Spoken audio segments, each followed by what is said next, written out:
It gets your buys up, doesn't proper it? tense in like It gets your buys up. And we are live. Hello, partner. Hello. How you doing today? How's your week been? Update me.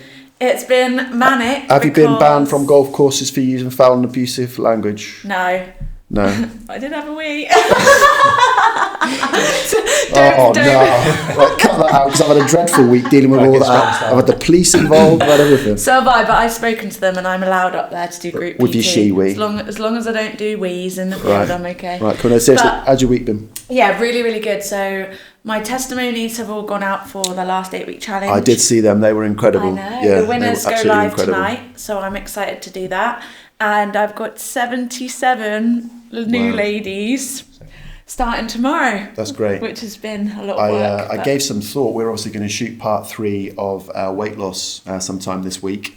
And I almost felt a bit sad about, okay, well, this is the last part. Yeah. And I gave some thought to it. And I actually wonder if part 3, we finish off some of the detail. Yeah. But I wonder if it's something we might come back to and invite some of the people, as you said last time, there was that lady that incredibly lost 31 pound.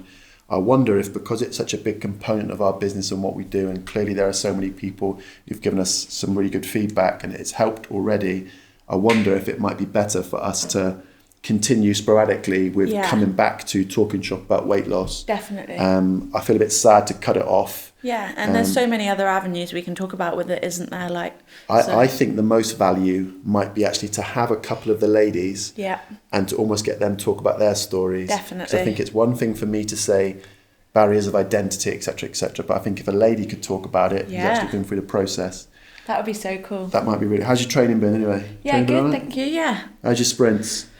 Oh, they felt a bit slow this week. They felt a bit slow, did they? Yeah, felt a bit slow. But then my glutes were so sore from banded hip thrust. Well, we're actually on a performance podcast today. Yay. So we might come on to why your sprints might have felt a bit fatigued.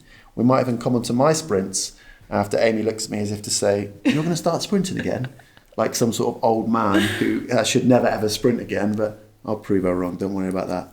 So what are we doing today? What are we going to do today? We are interviewing the famous... Not yet. I've got to build it up. Well, ask me what we're doing.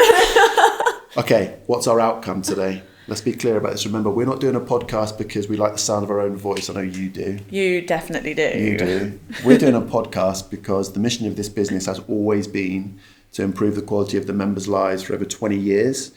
We're obviously currently closed down, but we recognise we've still got a platform and opportunity, hopefully. With the weight loss, it was talking shop. Today is what we call get your mind right. So what's your outcome for today's podcast? Well, my outcome would be, for sort of my area, that more women take away from this podcast the benefits of strength training and maybe become less intimidated by it and learn a little bit more of the science behind it about why it's so good for us to do it. I think that's a great outcome. Yeah. We will probably touch on in part 3 of our weight loss chat that there is still a massive fear and that if we could take that fear away, we could probably help people a lot more. I think that's a great outcome. What's my outcome today? So we have a huge membership, many of which compete in rugby, in football, in mixed martial arts, in CrossFit and in other sports. So I would classify their goals as being members of Winners 2000 as performance orientated. And performance can sometimes be a little bit geeky. What my outcome for today is to use an expert and a great friend of mine to provide some information about core topics of performance. For example, today we're going to cover, well, how do I get faster? How do I get stronger? What does strength actually mean? How do I get more powerful? What does power mean? We're going to talk hopefully about developing specific energy systems. So my outcomes for today is I hope that this information that we can present can be of real benefit to our members and perhaps even people that aren't members of the gym that just are interested in improving their performance. If some of the topics get a little bit in depth, I'm not going to apologise for that because I think our guest today and myself, what we're trying to do is we probably come from a similar background in terms of we like to give rationale and reason behind things. We don't just like to float things out there without explaining it. So if it gets a bit in depth, that's by design. Yes. Cool with you, partner? Yeah. Have you had a whippy? No. How's your energy today? Good, thank you. Am I going to need to reach over and punch you on No, anything? I'm good. I'm in the zone. You're in the zone. All right, cool. So I should probably introduce today's guest and our first guest for Get Your Mind Right. So this guy has been the whole way with us. He was a member of our gym, first of all, great member. Then he was a great member of Team Winners. So he was actually one of us and did a phenomenal job. And then he came to me one day and said, Simon, I cannot stand working for you any longer. I've got to get out of here. You're just too much. You're a complete lunatic. And he's gone on to forge for himself an incredible career in strength and conditioning. And he still has many, many years ahead of him. Someone that's been very helpful to me personally. Actually, I would never have got into my master's course without this dude. He kind of gave Jeremy an elbow and said, look, he's not a lunatic. You should take him on. And he's been very helpful to me. Anytime I've got questions about theory, in actual fact, just before lockdown, we were sat down at Ockham Farm chatting about velocity-based training, potentiation using vibration technology. So I want to introduce to all of our listeners the amazing Sam Dodge. Cheers. Right, one thing, Dodge, okay? Are you Welsh? No, so this will be probably like a running theme for the course of the chat, but no, I've been in Wales about 13 years now, so picked this accent up 2 years in, and if I'm honest with you, mate, I remember the accent after about a year. Thinking, it wasn't long. Literally, you were over the bridge and you were Welsh. Do you know what I mean? It was over. So do you think you're ever going to come back to an English? Well, I lived in Bristol for 2 years, so I thought that would be Southwest again, it would come back, and if anything, it just got stronger, I think. So, yeah, no, giving up on that. Now, you were obviously Brixton born and bred, weren't you? Yeah. Yeah? It might just be good for our listeners. You've obviously had some great posts in strength and conditioning so far. It might just be good for our listeners and viewers just to kind of give them a real brief resume about that terrible day when you left Winners 2000 and you took up your first job in S&C. Might just be good just to give them some kind of background on the places you've been, etc. Yeah, for sure. So I went and studied on the sports conditioning, rehab and massage undergrad at Cardiff Met. Best uni on the planet. Pardon, sorry? Best university on the planet. That's very good. Yeah, really, really good to be fair. Well, it was actually genuinely was great. You know, the lecturers were class, the facilities were great, and Jeremy, big up. Yeah, cheers, Jeff. So when I was on my undergrad there, I got an opportunity to intern with Cardiff Blues. So I was interning with the academy program there for about 2 years. Graduated my undergrad, had an opportunity of Wales under 18s like internship, so kind of like working alongside my degree. Graduated and then obviously was looking for a bit more of a serious role, so I'd spent a couple of years like learning the trade. Got an opportunity of Welsh Judo through Jer, I was the head S&C for Welsh Judo for 2 years. And at that time as well I was working with Welsh Tennis, and then went back to the Cardiff Blues on a sort of very small part-time paid role, which was great, transitioning from an intern role. Worked with Wales Women then, so that was probably over the course of about 2 to 3 years, a kind of combination of all those roles. Got offered a job to lecture at Gloucester Uni, so went and lectured at Gloucester Uni for a year. My daughter's going there for a psychology. Yeah, no, it's good. Again, good course, good uni. And then the WRU offered me a role with RGC up in North Wales, which, if you're not familiar with it, is a academy programme that runs out of North Wales. So similar sort of tier of academy to the Blues, Ospreys, Dragons, but based in the North Wales region. So I was there for about 2 years. Went back to work centrally with the WRU, and then went to Bristol. So I'm currently working with Bristol Bears. I've been at the club, this is my 4th season now. Went in there in an academy first team, like return to perform, like injury rehab type role, and now working full time as a first team S&C coach there. Yeah, now Bristol Bears just looks like a phenomenal. You are going to leave me that hat. That's the 3rd time I've said to you I want that hat. Bristol Bears from the outside, and we're going to come on to sort of Bristol a bit more, but that looks like an absolute phenomenal programme and a kind of an evolving business almost. Obviously, we've had the COVID situation, so we might touch on that, what's happened to kind of rugby union, etc. So just give our viewers the sports that you've been involved with. So judo, tennis, women's rugby, men's rugby. Those would be like the main 3. What a CV. Yeah, it is some CV. And I tell you the reason I mention it is because obviously it's given you a huge breadth in terms of the different types of physical qualities that you would have to become expert in. So I remember for my practical, my masters, I had to warm up for judo. I'm thinking, oh my God, like what am I going to do for a warm up for judo? They just played football. they didn't do a warm up. Yeah, they don't want to do a warm up. No one wants to warm up till you get to 40. Till you have to. Yeah, till you have to. But I think that's really interesting for our listeners to see that you've been involved in a number of sports. Obviously, at the moment, your specialism is rugby, and that's largely where we're going to be kind of based on today. One of the questions I had for you, and this might be a bit more relevant to those people that are looking for a career in S&C. So, for example, we were just chatting off camera about lecturing up at Cardiff Met to the master's students, and they're kind of looking for these jobs. It's quite a difficult profession to get into. Yeah. I just wonder, before we got into kind of some of the athletic stuff, how did you get in, and what would your advice be to people that are trying to get in? Yeah, like, I think there's a real common misconception that it's kind of like it's people who you know and it's jobs for the boys and all that sort of thing. And like when I went to Wales, like I didn't sound like this, and I didn't know anyone in Wales. Like, do you know what I mean? I didn't know anyone didn't sound like this, no. Yeah, I'd never played at a high level. And I got an opportunity with my internship through working hard. Like it literally is one of them. I think it's a really tough field to get into, but you can get there. But you've got to be fucking good. Like there's no kind of carrying people through that. So when you're on an internship, you've got to work your nuts off to kind of show that you're capable of looking after players, because my players now are like a commodity for me. Do you know what I mean? If you do something wrong with them or you don't enhance their performance, you're impacting my job, my future, the success of a club, everything like that. So it takes a long time to earn that trust and that respect, but sure. you've got to be really good at it. Do you think that's what it comes down to a lot more as well, like your personality and how you can build relationships within a team, as well as just your obviously vast knowledge and qualifications? Yeah, like I think like the kind of the relationship you got with your players is obviously good to know stuff, but it's how you get it across and how they understand what you're saying. It essentially gives you what they get out of it. So those relationships are super important, but you hone then during those internship years, where you're okay to make mistakes, Would that be your kind of advice to these kids? Would be, listen, you need to push for an internship. Would there be anything aside from, say, your academics? Is there anything that stands out you think, I would advise them to study this, to learn this? I think what I look for in an intern is, I don't look for the finished article, but what I look for is like a really like the right type of person, someone I want to work with and actually want to develop, and care about and develop their skills. I'm still a big believer you can't trust a skinny chef. I think you can't expect to walk into a gym full of absolute meatheads and physical specimens and have them listen to you if you look like crap. You can't demo it. You don't need to be the best at it. You don't need to be better.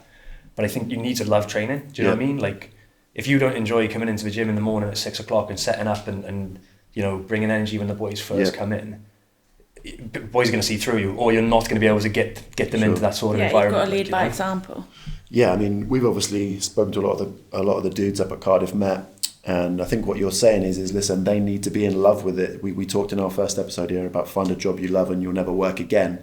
I think what you're saying is to these kids, I think for some people at 18, 19 in university, it's very appealing to think they're going to get to wear the Bristol Bears outfit.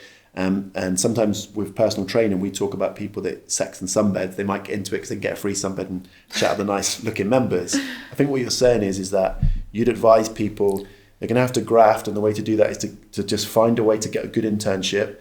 The academics are a part of it, but aside from that, there must be a real passion to actually want to be a great strength conditioning coach who can improve athletes. Is that fair? Yeah, like I think the one thing whenever I give a lecture on like an undergrad like work experience type module and stuff like that, like there'll come a point in your internship where the first 6 months, 12 months is like class. Every day you're going in, it's exciting, you're learning new things, you're doing more than you did the day before. It's quality, and there comes a point where eventually that development, the rate of development, slows down a little bit in the role you're in, and like I always talk about internships being like a give and take process. In the first 12 months, you are getting shitloads. Stuff you can't learn in the textbook, stuff you can't learn going out and doing it yourself. And there will come a point where you've got to give a little bit more back to keep going. Like I remember after my first season with the Blues, I'd negotiated to get a little bit of pay for it. Do you know what I mean? So I think it was like $5,000 over the year. It was just good. It made a difference in uni. Do you know what I mean? Yeah, absolutely. Did the pre-season and that disappeared because that nature of sport and stuff like that. Right. But I was like, right, I could throw my toys out here, or I can actually suck it up, take advantage of the year they've given me, pay it back to them, and then hopefully keep working through. And obviously that's what tended to happen. I've had guys who've done that, who've got to a point where they're doing a lot for me, and they've gone, right, you need to pay me now, you need to do this. And this was when I was with Wales Women, and I wasn't getting paid for that role. Do you know what I mean? We had no budget, no S&C budget. If I did, I would have given it to them. Do you know what I mean? Like, but I think, and as soon as it came to that, I was like, right, I'm done. Do you know what I mean? And what had actually happened, and he just undone the year of good work that he'd done with us, because as soon as times got tough, he kind of just jumped out and kind of thought about himself. Like, you know, it's a give and take thing for sure. You know? I suppose you've also been part of maybe a transition from, I remember rugby as almost an amateur, you know, when I was working with Gary Willis in 2000, Exeter Chiefs are still playing at Cowick Street, and there probably weren't strength and conditioning coaches or full-time employed ones. I suppose you've been part of almost the transition from, whether we use that phrase, rugby was not amateur, but rugby was, people had full-time jobs, didn't they? Yeah. And now, of course, I mean, full-time specimens. I think S&C is like, so when I did my undergrad at Cardiff Met, there were 25 guys on the course, and those were rehabilitators, masseurs and S&C guys, so it's probably 15 guys, who are more interested in the S&C. Yeah. And nowadays that course has like 150 kids. Do you know what I mean? Like, so I was probably one of, I know my Blues internship, there was probably about 8 guys went for it. Right. And probably in that climate nowadays, like I probably wouldn't have got the job, do you know what I mean? Because the quality of candidates is better, there's more demand, there's more competition, you know. So I was quite lucky to be early doors in that, for sure. Yeah, it strikes me that when you talk to people at university, they kind of have this misconception. They'll pass their master's course, they'll walk into a job in S&C. Don't think it is that way. You would know far better than me. I'm not sure it's particularly as well paid as a lot of the youngsters think it might be. So I just wanted to touch on that really for people that were watching us and thinking, you know, I'm really interested in a career. Dodger's obviously walked that path and can probably give you some really good advice. Let's get on to Bristol. So I know a little bit about Bristol. I know a fair bit about Bristol through Johnny, who you very kindly arranged to come up and just observe. Johnny's probably the most grumpy bastard on the planet. No, he's not. He is. Johnny came back and was literally blown away. And Johnny, it takes a lot to blow Johnny away, I'll tell you that now. Right? He came back and he wasn't, I mean, obviously the actual physical prescription of exercise he was really impressed with, but the culture was the thing that he was mega impressed with. In pro sports, I get a bit frustrated. Everyone's read the legacy book about the All Blacks and everyone thinks they've got a great culture because they're now sweeping up after themselves. Culture to me is defined by what I experience when I walk in somewhere or when a member walks into our gym. That's our culture, not what I think it is. Johnny said to me about the culture of Bristol Bears was a million miles better than anything else he'd ever experienced. I wondered if you could just talk to us a little bit about Bristol Bears as a club, and then first of all, how have they built that culture? How has that become so, you know, just amazing? So, I guess a quick overview of the club. So, I can only really talk about the last 4 years in detail because that's where I've been there. Sure. But so Bristol is a huge rugby city. Like we've got a huge fan base, really historic club. Club's been around for hundreds of years. Like, do you know what I mean? It's a great club. And they spent around about, I think it was 7 to 8 years in the championship. So you've got Premiership, Championship, same as football. Got relegated, didn't bounce straight back up the year Chiefs went up, and then spent sort of 6 to 7 years kind of circling around. Lots of potential, lots of kind of maybe years. I think they lost in the playoffs, the promotion playoffs 4 times. Do you know what I mean? After sweeping the league, and so I joined the year we were first back up in the Premiership. We got relegated that year, which was like an awesome learning experience. Now, as I look back on, it's quite stressful at the time, but it's again to have gone through that is awesome, you know. Year in the Championship, and then we're back up in the Premiership now. So before the lockdown, we were currently 3rd in the league. We were doing well. We were chipping away, like, you know. In terms of the culture, it's really come in since Pat Lam, the head coach, has come to the club. And he's from New Zealand, is that right? Yeah, so he is an ex-Samoan international. I think he might have had caps for the All Blacks as well, and then changed over. Sure. Coached at Auckland for a bit, went to Connacht. You might remember Connacht won the Pro 14, kind of a really, internally probably wouldn't be surprised, but definitely, like, you know, not a favourite to win the league that year. And then joined us the previous season. And I think one thing that he's done really well for us is bring like a set vision to the club. So I remember the first day he came, we had like a management kind of 2-3 days. And everyone had different opinions on what the vision of the club was. Like everyone was kind of the same sort of thing, but in terms of how we verbalised it, how we spoke about it, how we went about it, was all kind of different. And he kind of got us all aligned in the idea of inspiring our community through rugby success. So that's like the tagline of the club. And you know, everyone down the conveyor belt can kind of relate to that. Do you know what I mean? Wherever you are, if you're a community, you're inspiring the community through the work you're doing with the kids. If you're the head of medical, you know, you're inspiring the community for our success by keeping players on the pitch and that kind of big global picture. So would it be fair to say you think that essentially the culture comes from the leader, and it filters down? Yeah, I think like a ship needs a captain, doesn't it? Do you know what I mean? So in terms of your overall direction you're trying to head in, you need someone to define that. I don't think he's defined it on his own. Do you know what I mean? It's definitely been like a kind of combined process, speaking to the owners. The owners would have had a big influence on that as well.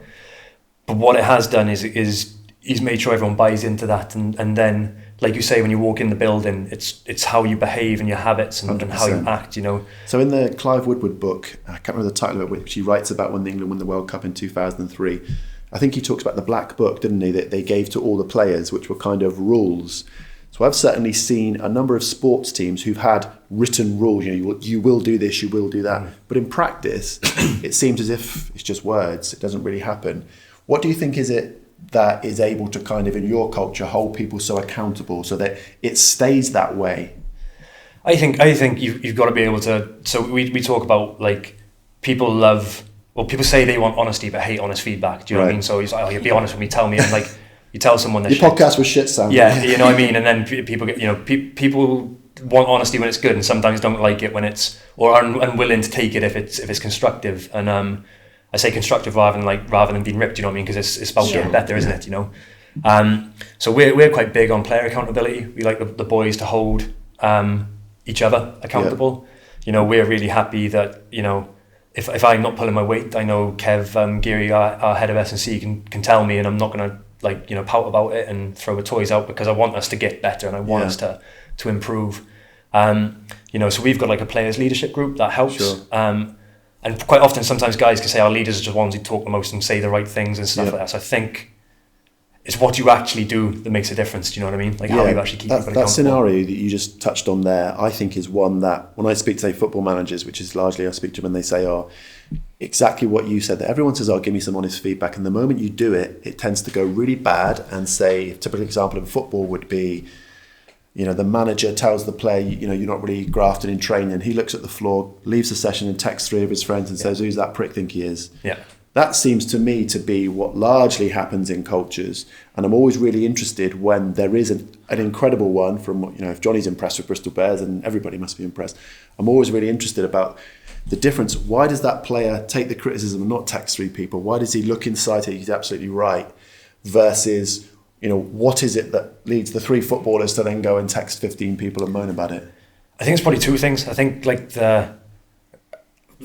it's probably a natural instinct to have your nose out of joint when you do hear it initially. Do you know what I mean? I think it's a case of taking a breath and then reflecting on what's been said. I think sometimes people give you feedback to have a pop as well. Do you know what I mean? So the feedback's got to be constructive. It's got to be, you've got to be open to it, and it's got to be not for the sake of upsetting someone. Yeah, exactly. Like, do you know what I mean? Yeah. Like, and then it's about getting better. Like, one thing we also do as well. So we say if anyone's got a problem, speak to the person who's giving you the problem. Yeah. And Pat is class for that. So like, if he wants me, if a player whinges to me, say we're, I don't know, say we're doing contact close after a game, whatever it might be, so we might not be happy with. If they're whinging, he doesn't want me to deal with it. He wants me to tell them, speak to Pat. Yeah. If you've got a problem, speak to him. And we've got a thing called the truth zone, which actually works really good. Truth zone, yeah. In case you didn't get that from his Welsh accent. Yeah, truth zone, yeah. So that I say if me and Leanne had an issue, it's a case of if you really need to resolve it, go to the truth zone. So say, look, can we talk truth zone, whatever you want to call it, and you have a 5, 15, 20-minute conversation where you both sit and listen, and it doesn't necessarily mean the outcome's going to come out, but you vent your frustrations, and you either get listened to, you don't get your outcome, or things change because of it. And I've had to do it a fair few times since being there and stuff, you know what I mean? When you've called players soft or something, yeah. I know, yeah, but it gets an outcome, do you know what I mean? And I think... He's writing this down, which means it's definitely going to winner's employee file. Yeah, you're going to have a tough year. It's true, the amount of times I've known people who've been like... Because some people don't want to rock the boat as well, do you know what I mean? They feel that their concerns ain't enough to ruffle feathers, or they don't want to be seen as being a problem, or actually... Yeah. You just always feel so much better when you've done it. Do you know what I mean? I think one of the questions I've got for you as you're talking is, you mentioned about the mission that Pat Lam had. That sounded incredible about, also know Bristol pretty well. It's an incredible rugby hotbed. And when he talks about that mission, that makes me feel excited. Like, I'd like to go and work at Bristol. We've always been big at Winners about our mission, etc. Do you think perhaps that one of the reasons that a player or one of your players reacts slightly better to the truth zone is because there is this very, very strong, colourful, clear, powerful mission, and that everyone maybe feels inspired by it, pulled along. Do you think that's relevant? And the second part of my question is, in previous places where you've worked, have you ever seen it maybe not go so well? And I don't want you to have to name them. Yeah. But can you think that, okay, we lacked a bit of a mission, the culture wasn't the same. When we had honest conversations, it went bad fast. Like a winners was it all? Sam, you're out.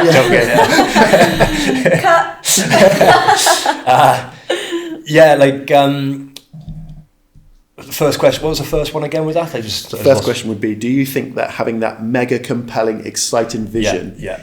I'm a big believer it's just so important. People think it's fluff. We talked about it in our weight loss and some people think it's a bit fluffy. I think until you've got that, everything else underneath it is kind of secondary. Yeah, for sure. So like it's all well and good at being on the wall, but you want to feel it when you walk into the place. Do you know what I mean? Like you want to feel it as part of the framework, part of the furniture around the place. And the second part was, have you been at other places where perhaps it hasn't been as clear and things haven't gone as well in terms of the constructive criticism? Yeah.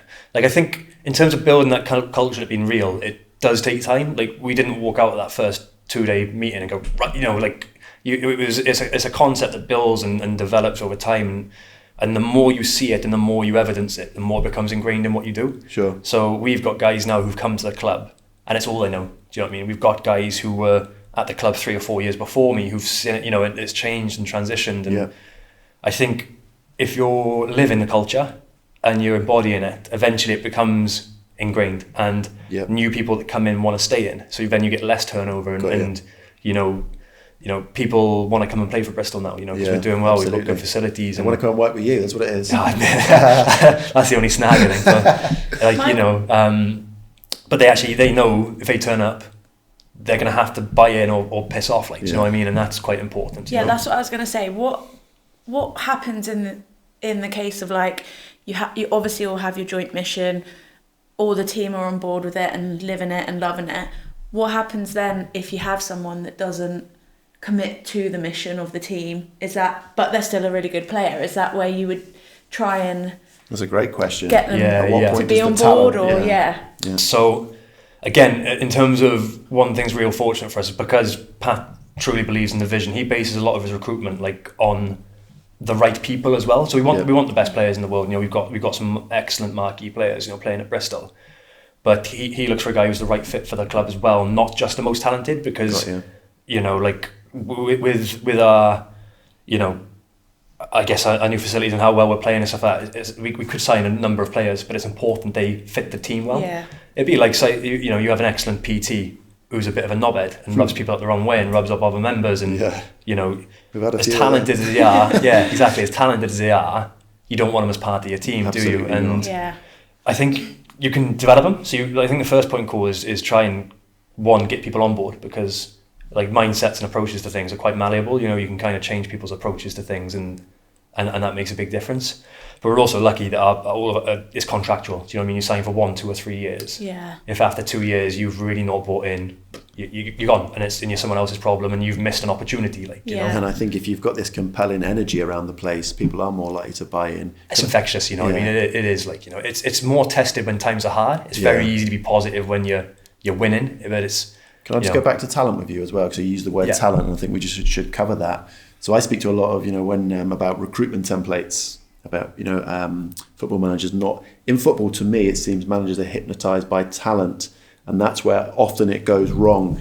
Would you say then that your recruitment or your template for the type of player, that talent probably is shifting down a fair way above, okay, what's his character, what's his impact on the others? Is he a 200-degreer? I'd probably say yes and no. You're not going to sign someone who's not capable of doing the job. Do you know what I mean? That's the bare minimum. And probably what I'm talking about there now is you're looking at the top 1% of players who are all very similar, bring little differences, and probably one of the biggest difference makers is how they approach their lifestyle, their professionalism and commitment to the club. I think, look, if you sign someone like Sergio Aguero in football to come and play for Torquay United, he's banging in goals, irrelevant of his attitude. Do you know what I mean? So there's definitely a playoff with it. I think it's probably as well in terms of how important culture is for your sport. Do you know what I mean? individual athletes don't need culture. Well, sorry, the team that support them, probably there needs to be a culture of work, whatever they believe in and stuff like that. But essentially, it's about them, isn't it? Do you know what I mean? It's a small microcosm of the bit different personalities we'd have to deal with. Like, do you know what I mean? Taking it back to football, I've often said to some of the guys I work with about making a deal with the devil. For example, in a short-term scenario, maybe there's 12 games left in the season and they want to sign a free agent who's a bit of a dick. And I might say, listen, you've got a good culture, make a deal with the devil, get him to score 10 goals and keep your club in the football. It's important. You know what I mean? Outcomes are important. You know what I mean? Because I just thought it was important we touched on that, because I think talent could be a whole discussion. Okay, so I want to move on a bit to the physical stuff now. Mm-hmm. And I want to look essentially at a week for the Bears, so taking it from post-game. But before I do that, I've got a question for you. Do you think that the elite rugby players that you're working with, do you think they were essentially born elite in terms of their genetics, fibre types, all those things, or are they more made? For example, does the skinny 16-year-old Sam Dodge, who used to play on the wing, does he have a chance, Sam, to make it for Bristol? Or does he need to find another job? Where do you come down? You probably get combinations of both, which is probably annoying. Do you see how I sat on the fence then? Yeah, it's like you can't beat genetics, but you can also develop and work with what you've got. Do you know what I mean? Like, how many of your pool of 25 players would you say are the Todd Lowry, the elite genetic pool, and how many are more me, somewhere near the bottom to middle? It's probably hard to say because I see the end product, so I don't see how they've got there. Do you know what I mean? All I see is a guy who can do the job. Yeah. But I've seen loads of kids. So probably reflecting back my time in Wales, probably more than anything, I've seen loads of kids come through academy programs, and they're not walking hulks. Do you know what I mean? They're not absolute freaks of nature. They're probably guys within their population that have a predisposition to sport and athleticism, because talking rugby populations versus global population, rugby's a small population who have probably already had some sort of natural selection by the fact they've played the sport. You know, they're not your complete ectomorphs. They're not your complete, not like guys who psychologically, physically don't enjoy sport. You know what I mean? So you've already kind of segregated through playing club rugby, essentially. Yeah. I wanted to give some. I was hoping you were going to say it's not the genetic freaks. I wanted to give some hope to those youngsters who were sort of 12, 13, 14. Just dreaming of playing for England or Wales. You can't, 100%. I was going on with it. I've seen loads of kids who came through that weren't gifted physically, who went on to play the sport internationally, or they're still not gifted physically, but they're class rugby players. Do you know what I mean? Like, rugby's a wicked sport where some of our guys are excellent players who lack physical qualities. Some of our guys are absolute physical specimens who lack rugby ability, and them sort of top level, like, you know, the marquee guys are physically gifted enough, they're technically gifted enough, and they're mentally and driven and professional, whatever it is that makes them hungry enough to really want to keep getting better. Yeah, sometimes it comes down to that, doesn't it? Like, if you want something enough, no matter what your genetics are, you just keep pushing until you get there. 100%. I think that's what I'd like to sell. I'd like Dodge to say, just keep working. You know, when we have Iron Mike on the show, Iron Mike's genetics should never have been a Premier League footballer. Ben Willis, so Gary Willis, the rugby player reference at the beginning, who I worked with his son. Now, I wouldn't say he was particularly genetically gifted. He wasn't ungifted, but you know, he made it all the way through academy and stuff. And, plus as well, like, academies are young now. Do you know what I mean? You've got 7 years from like 12 to 19 or whatever, or even past 21, 22, where you're still developing physically. You've got loads of time to work on shortcomings, and you know, you like. What you do is what you end up being. Do you know what I mean? So if you're exposed to good quality programming there, and hopefully we're going to give them some information today and some ideas about what might be good programming. So let's take it back to a Bears week. Yeah. And I think we should probably start post game. So on the Saturdays, normally at games, and sometimes typical Monday, Saturday type thing. Yeah. So why don't we take it? Say you've played a Saturday game. It's 5:00. It's all finished. Take me and the viewers through that week from the moment it finishes. So I'm just talking about recovery strategies initially. Yeah, for sure. So we're we tend to be quite relaxed in terms of our recovery protocols, in terms of like enforcing it and stuff Saturday, Sunday. You know, like we'd be expecting the guys to eat, to reconsume calories, to you know, have a big amount of energy intake over those 2 days. Do some form of active recovery on a Sunday, whether it's a walk or a swim in the pool. Could I ask you about whether you use any cryo or ice, or what your views are on? So I'm a contrast man. But again, happy to be proved wrong. Where are you on the ice and the cryo? So I've been lucky. We obviously had a cryo chamber with the W. I've used ice baths. I've played around with them and stuff like that. Because the research is split, isn't it? Yeah, it is. Like personally, I think there's something for an ice bath. Do you know what I mean? I think like immediately just drop in some of the trauma and stuff like that after the games. Do you know what I mean? After where I guess what you got to look at is the stimulus for muscle damage that you've had. Is it developmental or is it about adaptation, like recovery after? You know, so you might not want to ice bath after a big lifting session, etc., because you blunt some adaptation. Great point. But after a game, we want to recover, you know, so do we actually negate some of the adaptation over the weekend to get back into a place to play on Monday? So can I just ask in simpler terms? What you're saying is, if you're doing like max lifting, obviously your goal is to progress through that lift. So you wouldn't recommend doing like ice baths because you want the damage there to force your body to adapt to get stronger. But post game, you want to recover as quickly as possible so you can play at top performance next time. So you would encourage it. Good example would be like, so when we did the under-20s World Cups, you had a game every 4 days with test match every 4 days, which is fucking hard on the body. Like the boys after them, you do 3 lots of that on the bounce. You play 3 test matches in essentially 9 days. It's hard. Like it's seriously hard.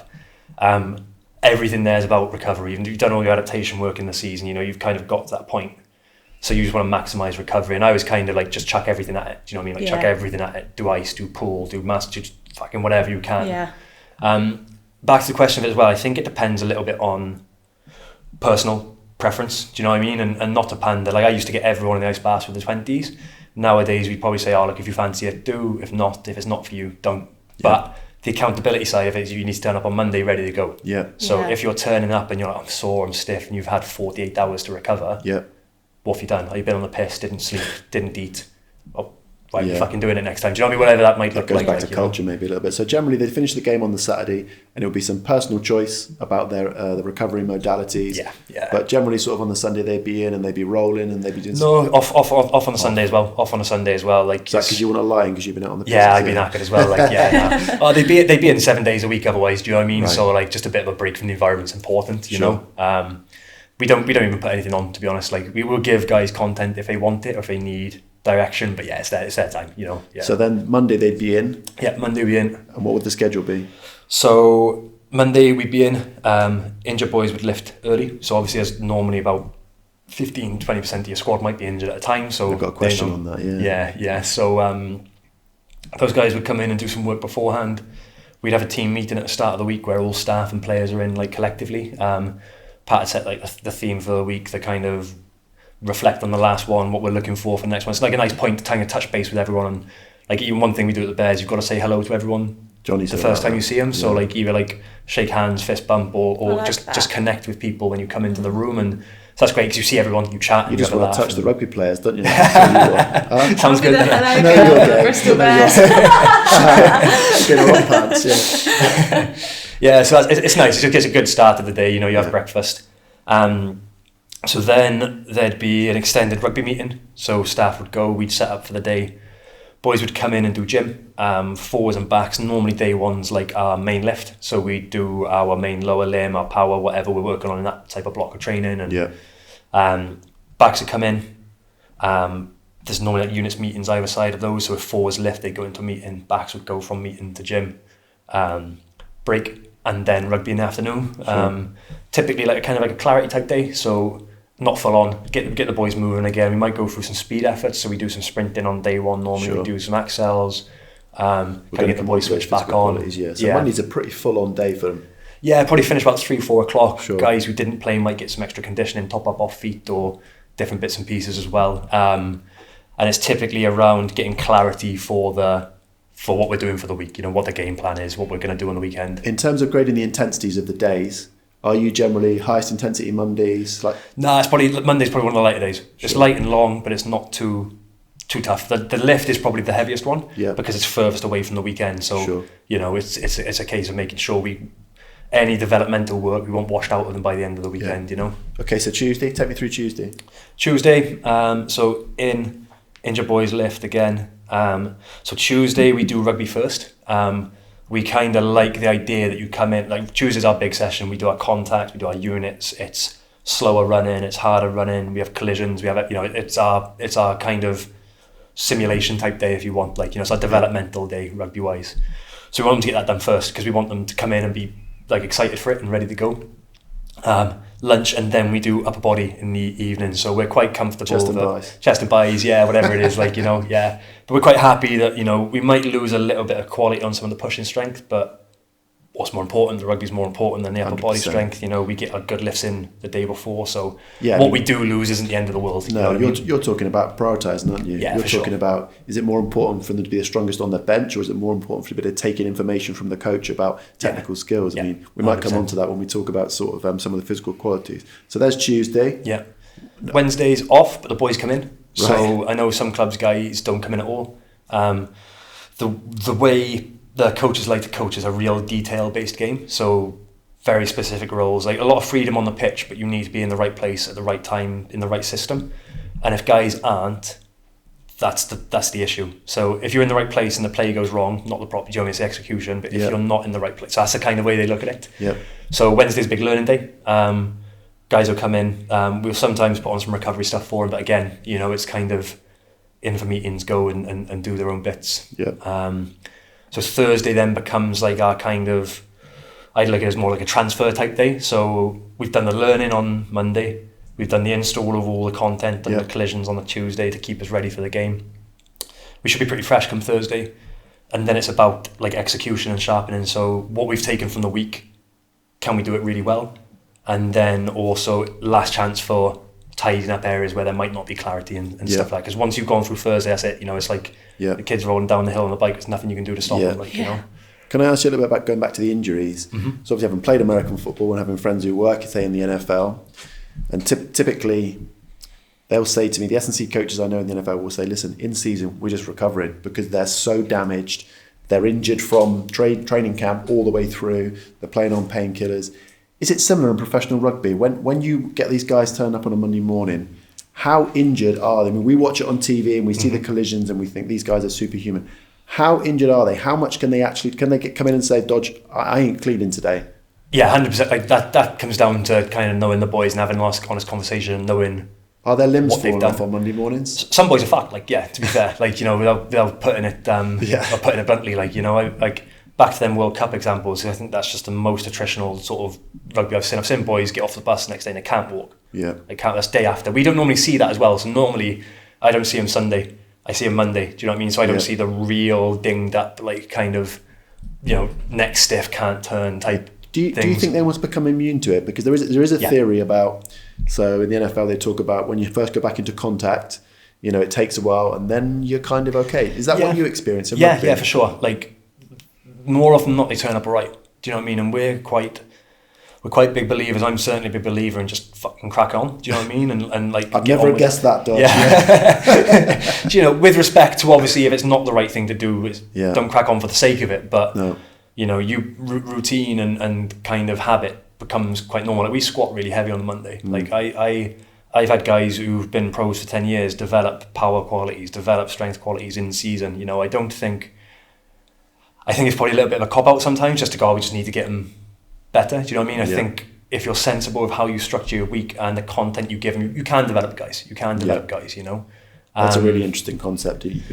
What you're talking about is they do get stronger and their power outputs do increase even under massive, massive load and contact. Yeah. And that's incredible. And some guys that's not the priority for as well. Sure. So I'm sure Johnny O'Foran might be mentioning he's 36 years old and he's like a dinosaur in the rugby game now. 36 is not a dinosaur. He is, trust me, if you've seen him, He's like one of them like turtles, his neck all like locked up John's like an ex-All Black, won a World Cup, he's in phenomenal shape for his age, do you know what I mean? He is genuine, he's strong, so I don't need to develop him, do you know what I mean? I need to give him time to recover, time to adapt, and he goes hard though. Like, that's an example of a guy who's playing into his mid-30s who likes lifting heavy, who keeps it going. You know? We had a discussion a couple of years ago. I think you said it was the Irish, an Irish group had started to almost classify by training age and say, listen, once they get to a certain point, they kind of know what they need and they were almost going to self-regulate. Is that almost common where you are? I remember Gary at Exeter. I mean, Gary was 38 when I started working with him. He knew what he needed. He knew what he didn't need to be at his best. Is that your experience? Yes and no. I think some guys need what they want sometimes, right. not what like sure. no, sorry. I know what you mean. Yeah, they kind of want what they want, not what they need. And some guys, 100%, like you listen to them. And I think it just comes down to building that relationship. So sometimes it's like, okay, why? Do you know what I mean? And you might let them do it the one time, and then, next time can we try this? And you're not telling them at that moment you have to do this, but they come in with a bit more of an open mind to it next time. Guys, I think it comes down to, do guys want to be good? Do guys want to get better? I know some guys like Stevie Luatua is one for us. So he's our back rower, again, ex-All Black. And he plays a really physical role for us. And some days he turns up and he's fucked, like he can't do stuff. But I know he cares about the weekend enough that it's about getting him better. Sometimes he makes it up later, sometimes he doesn't. But it's never because he can't be asked. And that's where you might have the wool pulled over your eyes sometimes, but that's up to them, isn't it? Do you know what I mean? It's their performance at the end of the day. Like, my guess is that I was going to ask you a bit about character traits. My sense is, having met and worked with a lot of rugby players, I've never met one that I felt didn't want to work hard, which might be completely the opposite. I've met some. I've met some, yeah. You've met some, okay. In football, I think there are a lot who want to get by on talent and perhaps aren't as interested in developing their speed qualities. I've never really done that with rugby. I think it probably comes down to the fact that everyone in rugby has been hit by someone bigger than them. Right. And it fucking hurts. Do you know what I mean? Like, they want to build some armour. Yeah, do you know what I mean? Like, you look at, like, say, like MMA guys or grapplers and guys like that and stuff, like, you've been beat up by someone who's bigger and stronger than you. It becomes more important to you. Yeah, you know what I mean? Like your ankle at jiu-jitsu. Yeah, exactly that. Yeah. So, I think that helps. And it's culture, isn't it, as well? We've got boys love the gym, some guys are meatheads, and, your big characters. I tend to be guys who like that type of thing, and so arms, it's infectious, isn't it? Like, why not? Lucky, like, yeah. Okay, so my final question on your weekly schedule will be sort of in terms of a primer or like a final prep. So is there anything that, say, the Bears do, or any of your guys like to do in terms of any dynamic work, or is there any particular thing? For example, I know an American footballer once who like to train arms to get ready for a game. Yeah. But I know plenty who like to throw a medicine ball and do some short sprints. Is there any sort of primer activity that the Bears would do? So I'm a big believer in that. I think there's definite research that supports the benefits of it. 100%. It's never compulsory though, because again, you could probably do just as much damage by throwing someone off with that type of thing if they don't believe in it. You know what I mean? Sure. We always try and expose guys to it, like early pre-season or like a warm-up game or something like that. And say, I'll give it a go, see how you feel, and but we'd never force it. Do you know what I mean? We obviously sequence our weightlifting stuff and our strength training to Thursday to try and give us a little bit of that. And, I'm a big believer, like, muscle damage is probably one of the biggest things you can carry into the game. So, we try and avoid that as much as possible on the Thursday. But yeah, I mean, I'm a big believer in it. And like you say, even the arms thing you joke about, but it's true. If a boy walks on and he's filling his shirt and he feels like he looks class, it makes a difference. First guy off the bus, they call it, don't they? Exactly. Yeah, there's nothing wrong with me wanting to lift before I play. That's probably just fucking working in Wales too long. As everyone, but... So you are actually quite almost laid back in your approach to training these guys, because you feel laid back? No, I just mean, I'm surprised to hear that, because I would have thought it would have been very regimented the way you train these guys, but obviously if you're giving them more of the choice, is to try and get them maybe mentally in a better place.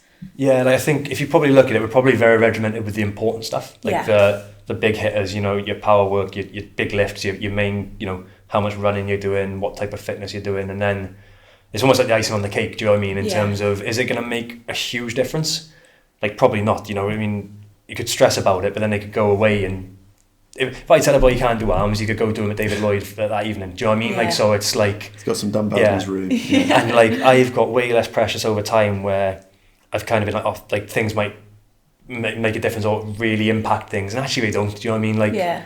And if they do, it's certainly so hard to manage and measure and kind of prove one way or the other you're right or wrong. So you spend 6 days a week with everyone as well, so you don't want to be at loggerheads all the time. You've got to pick your battles, and you've got to, if someone's behaving in a way that is detrimental to their performance, you've got to nip that in the bud, because again, it's our outcome, it's what's important for us. But I think you get buy-in then as well. It's a case of it's like I say with kids, innit? Don't tell them they've got to put the bellies on, tell them they want the red or the blue ones, innit? And they pick one. It's it's a little bit like that, isn't it? You get guys to come along by giving leeway. You've got all that to come. And they're pros as well. Do you know what I mean? Say Johnny, Stevie, they didn't become All Blacks by wanting to be crap and doing crap things, so I can learn from them guys as well. Do you know what I mean? They're guys I'd listen to and working with guys that'll make me a better coach, like, you know. So there's an idea of kind of how a Bears week looks. What I want to do now is get into the real geek shit. So I want to start looking at some of the physical qualities. And what I want to try and pull out is your kind of views and tips. And what I really want our listeners and our viewers to get from this is, particularly if they're involved in rugby or if they're involved in sport, maybe some things that, okay, I want to get faster. Dodge says, maybe try this. So let's start with what me and you often talk about as the holy grail, which is speed. How's Sam Dodge going to recommend or try to get a rugby player faster? And alongside that, we should probably say, what are the measurements? You know, how are you actually evaluating that he's getting faster? Yeah, for sure. It's an interesting one, because speed, like, you immediately think like A to B, just as fast as possible. But it's the way I'd probably look at it within rugby is your speed to get to the outcome that you want. So it's not just about getting off the line A to B quickly. You need to get off a line to be in a position to make a tackle. You know, you need to kick chase and be in control of your body enough to react to a defender or, you know, a pass of a ball or so. A really good example of that, a guy called Jonas Dodo, who's the Team GB Sprints coach. Yeah, like we spent a good bit of time with Jonas with the Union and with Bristol. He's phenomenal. And he used a really good example where, like, a 10-meter sprinter, you want to orientate yourself horizontally so much and get through the line, you're probably almost falling through the line. Yeah. So, you know, that's great for going 10 meters, but you're not in a position to then react to what's in front of you, blah, blah, blah. Do you know what I mean? So it's a combination of the two things with that.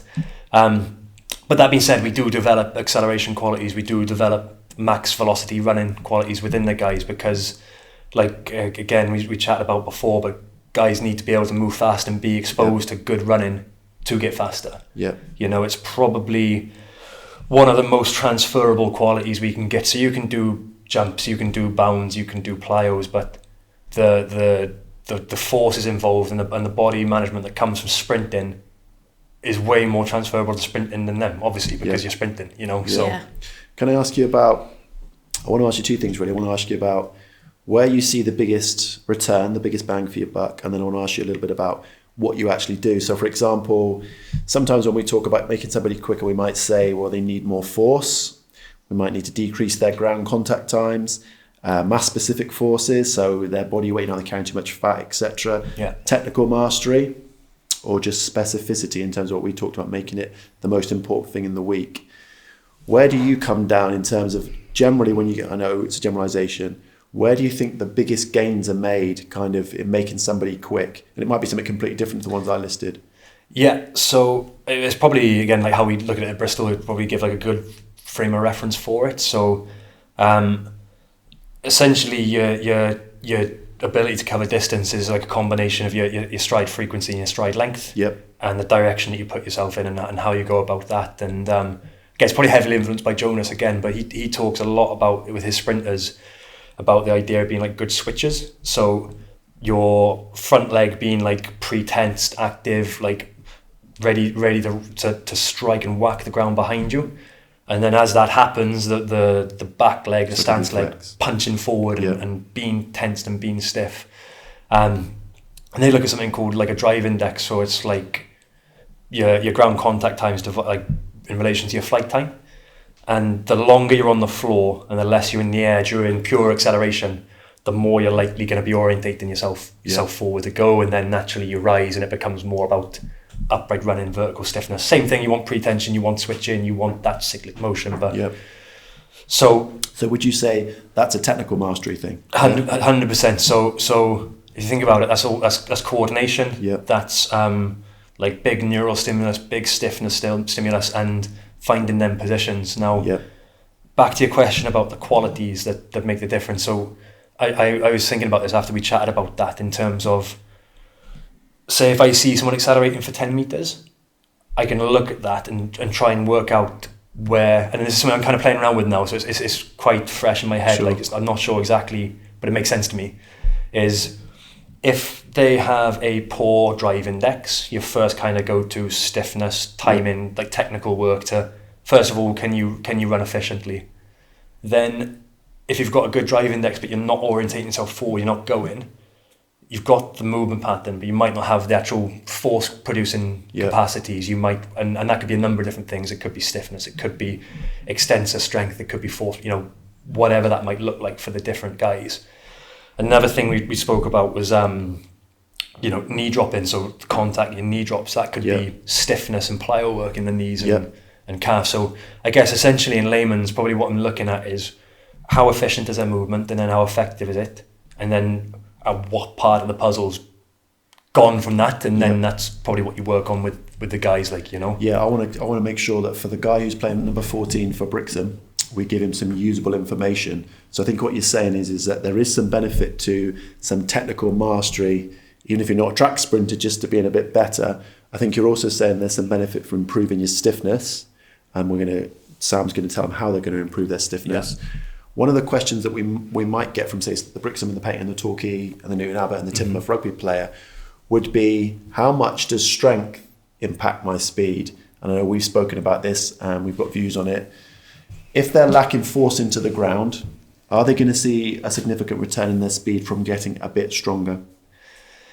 Yeah, again, it's a chicken and egg thing. You know what I mean? There's never going to be like a yes or no with these, but getting stronger can make you faster, for sure. So, we quite often see it in our young academy lads where we don't do speed work. We've got an hour with them a week. We do strength work. They get stronger. They get faster. Yep. They mature, whatever that might be. So I guess again in layman's, it's a benefiting factor until it's not. So say you've gone from say squat 100 kilo, you go to 140. You're still getting faster. Still getting faster. You might get to 160 and then to that 170 it doesn't transfer. 100%. Strength is a general quality for speed. It's not the best quality, but it's a general one. It's one that can limit it. Yeah.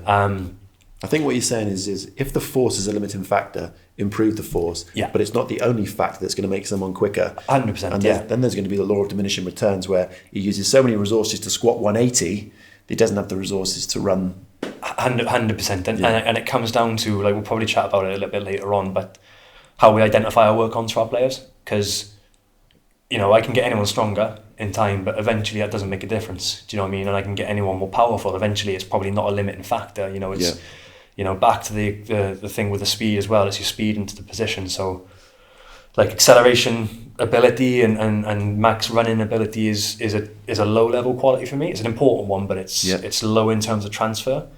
Like, what we want, how we get guys better at rugby with speed is getting them into them positions and then expressing it technically. So we're really lucky the coaches are massively on board with us at Bristol. So we do, sometimes in a season we'll do our acceleration work, and then they'll go into a line speed drill where they're still thinking about some of the technical things we've put into them at the start and the timing and the stiffness, and they're going into it really good.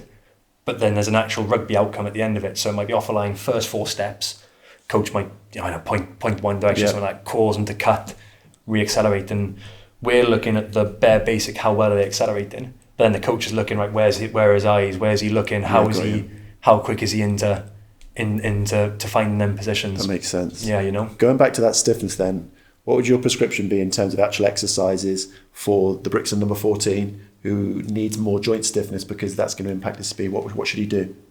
Or she. So I think it comes back down to, if you haven't got a lot of time, so obviously we're talking like semi-pro and stuff like that, you haven't got like 2-3 training sessions a day, and you want to get the most bang for your buck. So you probably want to think about what has the most transfer. Do you know what I mean? So, and again, we obviously, I can probably look at someone and say they need to get stronger, they need to do this or that. But if you're not sure, the more similar to the event it can be, the better.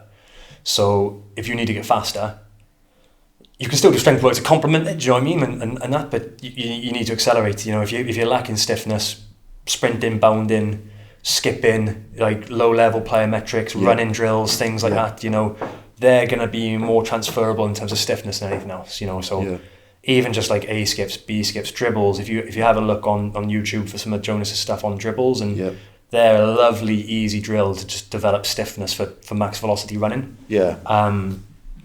And so you are I think now in strength and conditioning, there's almost kind of been a divide between people that are probably on my side of it, that speed is the holy grail, we should have technical competence, we should do sprint drills, etc. Then there are others that say, well, that's not relevant, when they're not track sprinters. I think you're saying that you'd come down that side, that the technical mastery and performing sprint drills is beneficial to all of these, all of these athletes. Yeah, I think again, it's not hard to do. Do you know what I mean? Like, I think you can incorporate drills and running stiffness and things as part of your program, and it's like, we're not training to be track sprinters. No. But you also develop really good stiffness qualities. I can't get guys to do one-legged depth jumps very well. Because technically the crab buttons are really hard. Yeah. If I get someone sprinting, they're contacting the ground really quickly, they're producing loads of force, they're moving quickly. Yeah. It's going to give us some sort of transfer. I don't see there being any harm in being able to run well. Do you know what I mean? Like, I don't think... But I also don't lose my mind if they can't. Because I've seen loads of great players who are terrible runners. Do you know what I mean? So it's not the be-all and end-all, Yeah. Someone like Dolph, for example, the Stevie, the back rower, he never hits high speeds in the game because he's just a collision monster, you know what I mean? And he doesn't hit high distances running because he's intelligent, he reads the game, so like, I don't think I've seen him top flight in games that often, but he'll do it in the week because it's a good stimulus, it's a good thing, we're making sure. And there's other things that come from sprinting, your hamstring health, your 100%. Your kind of movement, it clears you out a lot, so... Yeah, we were talking before we started filming about something you said to me probably 10 years ago, which was you've got to allow them to run fast. And I want you just to come back to this point on camera. That might sound like really simple, you've got to let them run fast. What that meant to me when Dodd said to me maybe 10 years ago was, hang on a sec, I need to look at everything else they're doing and see if that's going to impact their ability to run fast because it's going to increase their fatigue or it's going to decrease their mobility or whatever it was. So in terms of getting them to run fast, could I ask you a bit about what distances are you having these guys run? Are they 10, 20s? Are we going as much as 60s? So I'm of the school of thought that we do want to see them at top speed because they'll have some carryover. And then my next question is going to be about repeat speed. But tell me about the distances you're having the guys sprint. Yeah, so it varies. If we're doing like pure acceleration work, the guys will sprint 20 metres. Sure. We normally give guys a max velocity effort in the week where I think the backs run 50 to 60, the forwards run 40 to 50. Yeah. And they go hard at it. We line them up on the pitch and they go, and like we've had, touch wood, but we've had no real issues with that. Do you know what I mean? If anything, if they're capable of doing that in the week, they're capable of doing it on the weekend. I think there are more issues from not doing it and then going into a game and trying to give it everything. And the more training looks like the competition, the more ready for competition you are. Like there's a reason why sometimes if training looks like nothing like the event, that's when you pick up issues in the event. Do you know what I mean? But yeah, like the guys will accelerate 15, 20 meters. They'll do some max velocity efforts, and then we've obviously got training. So in training, they could run 70 meters, 80 meters. And again, specificity. The back three guys will run like they do in the game. You know what I mean? The back rowers might do less. The props might be more acceleration focused, but they're running all the time, Do you do? I don't think there's much deceleration in rugby. Do you ever do any deceleration or change direction mechanics? We do. So I guess going back to that first point of your outcome speed, the outcome is more important. We do a lot of basic cut in, decel, cut off one leg, like very, very fundamental cut in drills that then hopefully they might take some of that into the technical drill. Do you know what I mean? So we don't interfere with the rugby. You know what I mean? We don't try and change what guys are doing because we're lucky we've got good coaches that can actually do that for us and do it better than us. You know what I mean? Yeah. Our defence coach working on guys, we call it like a paddle shuffle. So their acceleration paddle, which gets them upright and in that athletic position to go and move. Yeah. He's not thinking about stepping outside your centre of mass but he knows that works well for what his outcome is. Yeah. We just need to give him the tools to do that really, Or if it's not happening with the coaches, you need to try and encourage it to happen. Yeah. Okay. So on top of say accel and decel, change of direction, repeat speed. So I would say again, like S&C tends to be a little bit split on repeat speed. We spoke about this a little bit earlier about if I can improve the mechanics and improve the top end effort, and they're more efficient, so they use less juice on each of those efforts, and that will kind of have a drip carry down effect. So I tend to be on that side of the line about get their max efforts up and develop their aerobic base so their recovery is better. There are people who say, no, we should be running multiple repeat sprints, in a fatigued state. Where are you, or are you a bit of both?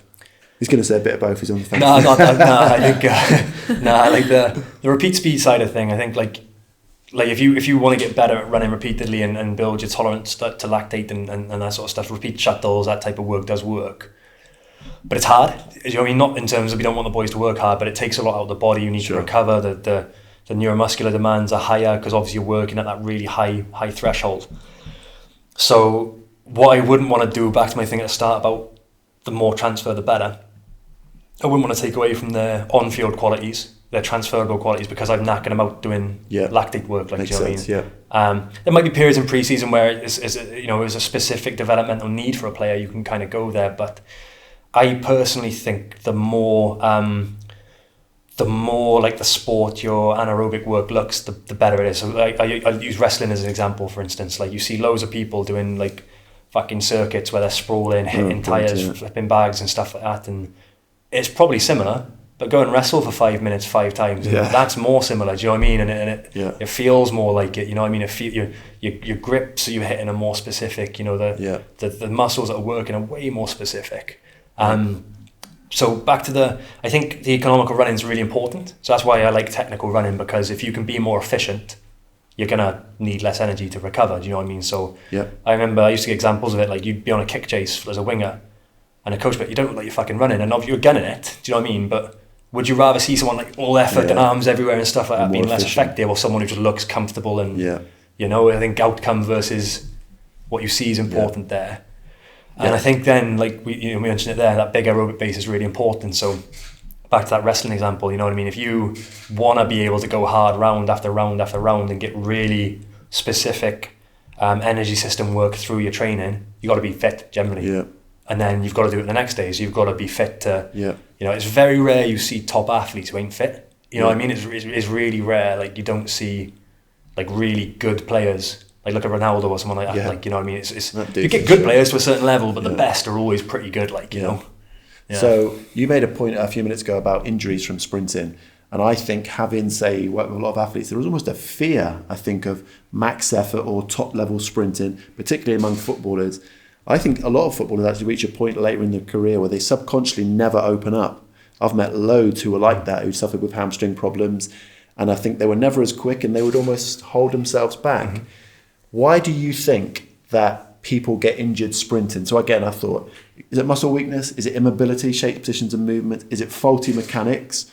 Or is it an energy system deficiency in that their aerobic base isn't big enough, they can't recover from the max effort, and it leaves them vulnerable? Why do you think people get injured sprinting? So like Rory, our head of medical, he's got a really nice way of summing up injury, and I love it. I'll probably take it with me wherever I go, which is like injuries happen when like the load exceeds capacity.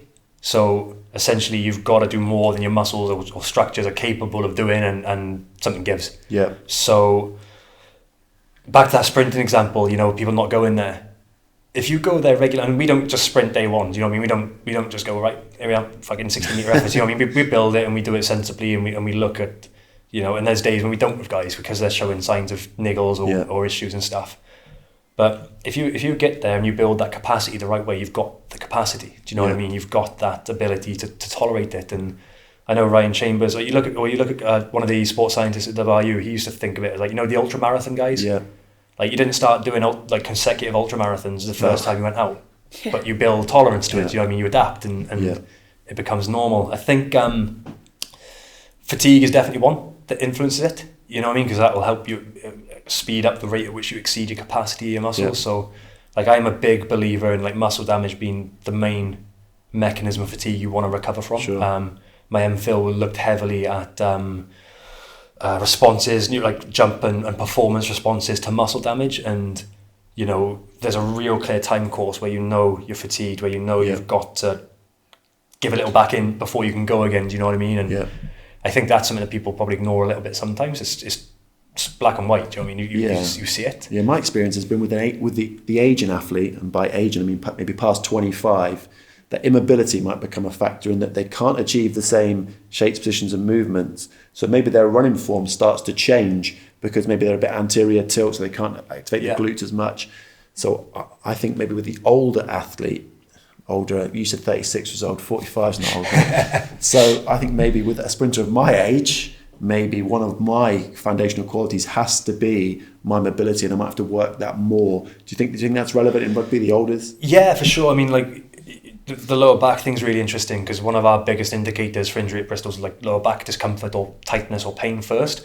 Normally, anyone who picks up like a calf or hammy shows some signs of Sure. lower back stiffness and immobility, and the pelvises lock up, they don't move as freely. And I think what you get with immobility or fatigue-based lack of technique, or whenever anything breaks down, is muscles are loaded outside of their capacity. Sure. So when your pelvis isn't swinging freely and you're extended there, your swing leg is now longer, it's more on stretch, it's already fatigued, and then you're increasing your probability of injury. There's no like guarantee. Yeah. If you could guarantee not getting someone injured, you'd have found the holy grails. You know what I mean? And you'd be a fucking millionaire sitting on the beach somewhere. Like, imagine what I could do if I couldn't exactly. get injured. So it's all about trying to limit your probability. Yeah. You know what I mean? It's like I like to use like a car insurance analogy. Like you claim your car insurance cost goes down because you have no claims, so you spend a long time not getting injured. Yeah. You do less miles, so you spend less time training, which is obviously what we don't want. Yeah. Or you build up your no claims and build up your exposure to different scenarios. You build up, that kind of thing. Yeah, and makes sense. It's a similar sort of thing, really. And that's where we come down. It's up to us we know what stimulus we want, but we've got to weigh up all the other kind of contributing factors of the week. The rugby content, the meetings, even being sat down in a meeting for 2 hours. Boys come in, the back's locked out. Like, how do we mobilise guys before that? That's the bread and butter of piecing a program together, I guess, for us. Okay, so I think we've covered speed. So let's have a 2-minute break because you probably want to go toilet. Yeah, I'll go toilet. Yeah. And then we'll come back and talk strength. Holy Grail 1A. Strength. So if I say speed is my holy grail, so I would say of all the qualities that I'm most interested in, I'm a real speed geek. I'm really interested in how to develop speed and then the effect that speed has on the other physical qualities. But I'm also a strength geek. So we call strength the holy grail, and we're going to call it 1A. So I think probably a lot of our members who play rugby, they predominantly think I must get stronger to play rugby. I want to give them information. How would Sam Dodge recommend that they got stronger? What would your measurements of strength be? Try and give our rugby dudes some advice. So I guess in terms of how if you want to class strength is the amount of force you can produce voluntarily. Yeah. So it's the amount of force you can produce. And it is an important quality if it's one you require. So again, back to, there'll be some positions that are way more strength dominant than speed dominant. There will be players that are more strength dominant than speed dominant. And likewise, guys who are really strong, you might work on other things. It's still a general quality for me. So you need to get it to a certain level. And then there's probably a limit as to how important it is on top of that, kind of like we chatted about a little bit earlier on. But how we look at measuring strength, so obviously like 1 rep maxes is a real clear option. So how much force can you produce? Essentially, how much force can you put through a bar? Bar's got to be moving slowly, maximum force, and get that up. Yep. One thing we look at as well in like a professional S&C setting is like our isometric force producing quality. So with my group of players, so I work with the forwards at Bristol. I've got some guys who squat for their main lift. I've got some guys who deadlift. I've got some guys who leg press. You know what I mean? That's just the main lift. Then you look at the power variations and stuff like that. And what an isometric pull basically gives you is you stand at a specific joint angle. So you bend your knees to a specific kind of degree and you pull on a fixed bar as hard as you can. And you've essentially got a force platform, which is like a real fancy set of scales underneath you. And it tells you how much you're putting down through the floor. So what that allows me to do is compare apples with oranges, do you know what I mean? Because we've got a universal position, like one guy might be a technically terrible squatter, but he's actually a strong dude, do you know what I mean? You see plenty of examples of that guys who are crap in the gym and they're still manhandling people over on the pitch, or I'm sure if I put a lot of wrestlers who haven't lifted, and judo is a great example. So when I work with the judo guys, none of them had ever lifted before, but they were fucking strong guys, do you know what I mean? And they weren't great at expressing it on a barbell. But if you wrestle them, you'd know they're strong. Do you know what I mean? So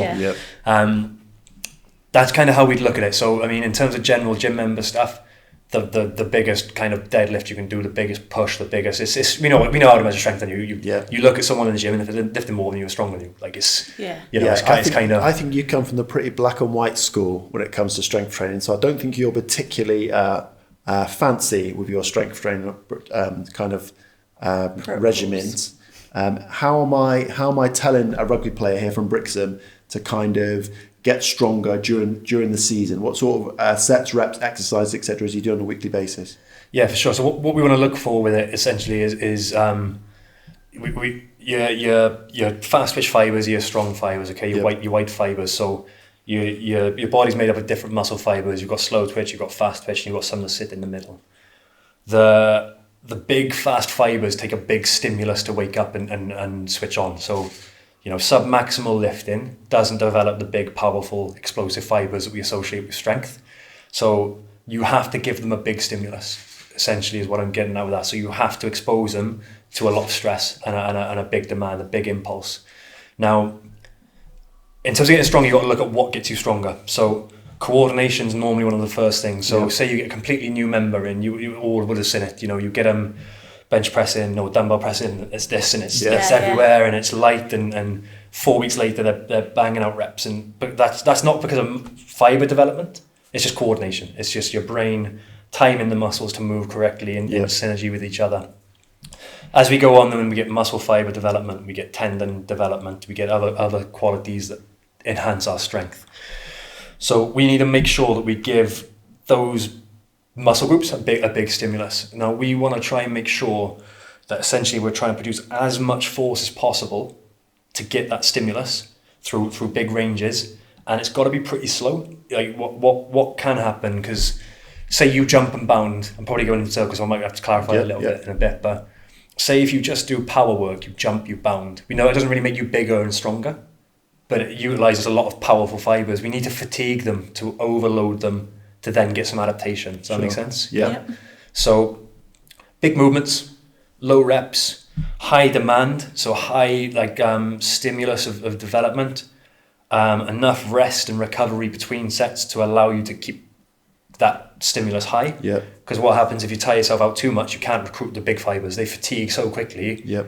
You limit how much development you can get. That's why sometimes like a bodybuilder might not lift as much as like a strongman, say. Do you know what I mean? Because they've recruited them and developed them in such a way, whereas the strongman might be able to use that better.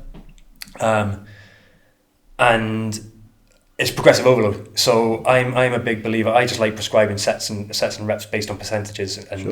And guys get quite fancy, and I think we might talk on it a bit, but different methods of developing strength. I've seen guys in their early 30s who have had 10, 15 years of good S&C and good S&C from people they've worked with, and they still get stronger by general overload, generally increase in intensities, get to a point where you develop and adapt to when you were better than before, and go again. I really don't vary that much in terms of that with my guys. I don't, Yeah, we might talk about contrasts, clusters, wave ladders and bits and pieces like that. Yeah. We might come on to that. Say for my Brixham guy who comes in here, he's going to lift heavy Monday, Wednesday or Tuesday, Thursday. He's going to lift really heavy and try and still tax those fibers. On the Tuesday and the Thursday, you're going to back him off a bit earlier so he's ready for his game. So it probably goes back to, I was talking about the recovery from muscle damage. That's the stimulus isn't what gets you strong, it's your adaptation, it's your recovery from it. So you want to make sure you come into a gym in a state where you're able to recruit as many fibers as possible. You don't want to be pre-fatigued, you don't want to be carrying fatigue or unless you have to. Do you know what I mean? Unless you have to, like you say, we're lifting on the Monday, we might be slightly less prepared to squat. Yeah. But we do it later in the week, it affects the rest of it. So you've got to sequence it right. Yeah. Now, with regards to the muscle damage, we know that from limited sort of rep ranges, like sort of 1s to 3s, and if you get the percentage right and you don't go super close to failure, you can recover that quite quickly because there's not a huge amount of damage. A lot of the damage happens in the lowering portion of a lift. So I'm sure everyone's done it. If you've ever done like 4-second eccentrics and you've benched up and you're failing and you're spotting down, the next day you're completely lit up, But I could do doubles of deadlift, power clean deadlift and whatever, and turn up the next day and be pretty, depending on my training age and my exposure to it, and it takes time to get to that level. There is a coach in the NFL, Ryan Flaherty, I don't know if you know him, S&C coach, who's a huge proponent of concentric only for that very reason. Yeah. And he's pretty comfortable to almost on a daily basis max out concentrically because he says there's no real damage and it can continue to just increase their force output. So I would do something very similar with my guys on the Thursday. So back to that kind of, we want to wash out the muscle damage as much as possible come the game Saturday. Yeah. So I clean pull on the Thursday rather than clean and catch and hand clean. I would do deadlift jumps, like hex bar jumps. Yeah. Maybe a rack press. If guys deadlift, they drop the bar. You know what I mean? It's all that type of stuff that gives you a little bit more leeway to recover. Without as much damage. Yeah. You do need to have eccentric tolerance though. You do need to be able to tolerate, like, quite often in the season it's really difficult to get eccentric load in because it's hard and it's sore and it affects training. But we tend to work as normally like a 5 or 6 weeks block in the season. So at the start of the season, I'll look at the fixtures, I'll look at our break weeks, and again, you can prescribe eccentric work and be sensible. Yeah. But we've got to make sure we communicate that with the coaches. So before we go into them blocks, normally we've come out of a real good quality one, so we're normally in a really good place. So it's pats on the back, everyone's happy, and it gives you more momentum to go again. But we might say this next 4 weeks, boys are going to find it hard. You know what I mean? Expect that. Don't surprise them with it. Let them know in advance, and let them know there's a plan really far in advance. I think you said this to me about the Nordics, didn't you? And the adduction work, that you built up a massive tolerance in the pre-season and said to them, listen, you're going to be so sore. You do it on the Friday, I think you said to me. End of the week, so most time to recover from muscle damage. Like a good example we had that was like, so I actually worked with England under 20s for a World Cup as well. I jumped ship from Wales to England when I came over to Bristol, so I thought I'd be accepted, and I was just a Welsh one, so it was like, got no fucking mates anywhere. Got the accent now. But we, so again, it's that 9-day turnaround of pool games, and right at the start of the campaign before the prep, I basically highlighted that training session before our third game of the pool game, and I said, this is the plan, this is the why, and some boys take that in, some guys don't, but I said that session, it's going to be hard, because what you don't want to do is pull out everything super early, because if you're going to win a tournament, you've got to win the last game, not the first. You've got to have some sort of capacity, some sort of tolerance, you've got to still be in a good place to perform last week, not just the first. And I basically said to him, look, if we can get to this point and train through to this point, the last 2 weeks I will pull everything, because again, we will have everything we need in the bank. Came to that session, boys were dinged up, but because we put it out there early, they knew it was coming, and they bought in, and we got really good outcomes of it, and made the final and lost closely to a really good French side, But I think knowing it's coming, that's really important. Do we as S&C coaches put too much emphasis on strength? Are we too caught up in the 3RM, the force plate, and just to go back to a point you made, and not as focused on the on-field stuff? Do you think that's relevant? I don't, but people do. You know what I mean? Like, I think we get paid to get people stronger. It's an easy win though as well, isn't it? Do you know what I mean? It's like, strength. The stronger you are, the more powerful, and like, to a certain point. But I just look at it as it is such a general quality for us. It's a real easy win. If someone is able to get more powerful and faster and more reactive just by getting stronger and getting the tendon development and getting the muscle fiber recruitment better, fucking happy days. But at some point, the need of that is going to be less than the needs to develop some of the faster qualities and some of the more reactive qualities, or their rugby. Do you know what I mean? Stronger athletes get injured less? Probably hard to say, but on the fence.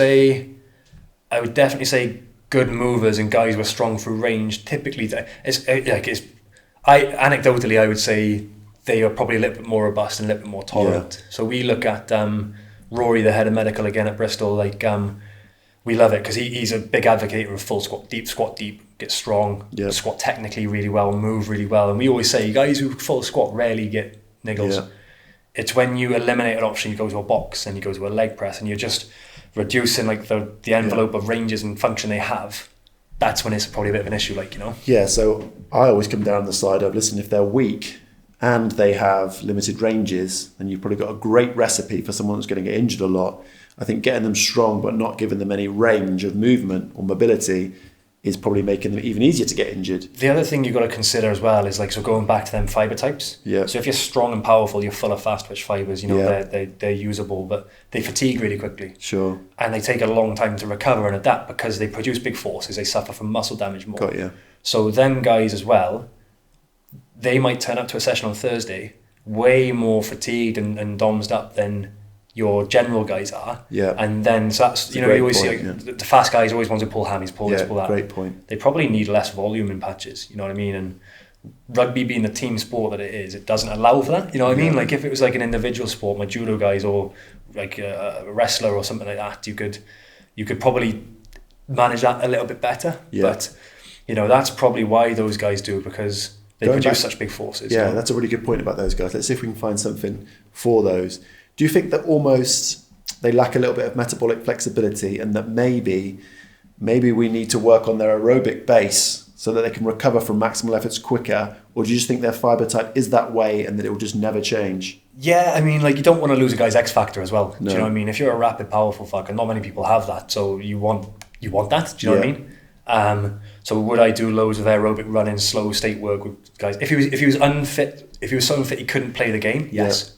You know, would I do it to give him a little bit more time? Probably not. But what I would probably try and look to do is make him really robust, make him really strong, get him moving well, and just respect, you know, build into a suitable level of training where he is coping with the loads he's going through, and keep eyes on him. You know what I mean? And hope. Not hope. Hope's never a good strategy with it. No. Do you know what I mean? You want to try and eliminate the... Yeah, I can think of specific examples of footballers who were those outlier genetics and were incredibly fast, but were so commonly injured that they were no use to anyone because they couldn't play. Yeah. And sort of have played around with some different strategies about how can I make them available more. And I think what you're saying is, look, don't take away their X factor, but I suppose the counter to that is they have to be on the pitch. Respect it, like, you know, and that might mean that they do less work, you know, it might mean that they, you know, but again, they probably need to do less work because they've already got the qualities, do you know what I mean? Like, it's... We used to give a guy Thursday and Friday off. We used to give a guy who was an incredible sprinter, was 10.6 sprinter at 16 years old. Yeah, fair. And, you know, so 0.01% genetic outlier. We used to say, Thursdays, Fridays, don't really do anything. Thursdays and Fridays, just, you know, recover. You might need that time to wash out, like, do you know what I mean? I think, like, we know... You've got different types of fatigue. You've got like peripheral and you've got neural, or central and neural, and you know, we know that the neural sort of side of things recovers really quickly, but it's that central, that damage that happens in the muscle that takes long. Again, muscle damage, you've got to respect it. So if you're packed full of fibres that fatigue really quickly and take big loads, it makes sense, doesn't it? Do you know what I mean? There's a reason why your triathletes and your distance runners don't pick up huge injury incidences. And yeah, he always said to me, I should have stuck to running, shouldn't I? I said, yeah, you should have stuck to sprinting. You don't have so many hamstring tear. Okay, so let's shift a little bit away from rugby. Let's shift to our gym members. Cool? Yes. So one of I am still here, everyone, by the way. Hi. Leanne's made a lot of notes. Leanne has made a lot of notes today. So what I would like to do in this section, and obviously we're going to get Dodge back for a second part where we'll probably be a bit more gym orientated rather than rugby orientated. What I'd like to do here is to give some value to our gym members. So we might call it hypertrophy or getting jacked or whatever you want to call it. I'd like to maybe spend 10 minutes or so just talking about advice for our gym members. This might also take on the kind of tone of what they call mistakes, what are the things they don't do. Dodge, you've been a great trainer here, and you've been a member here, so you have some experience of what our gym members do. Mm-hmm. For our members that are kind of looking for hypertrophy jacked, what would your general advice be? So I'll probably start on like a little bit of the principles of hypertrophy and then what that means in terms of your actual sessions and stuff to give a little bit of context for it. Yeah. So going back to that, the motor unit recruitment. So again, our muscle fibers that have the potential to grow and be stronger are fast twitch fibers, are kind of whiter fibers. So we want to make sure we stimulate them. Yeah. So we need, again, back to that big stimulus. Now, what we particularly need to develop hypertrophy is we need mechanical tension.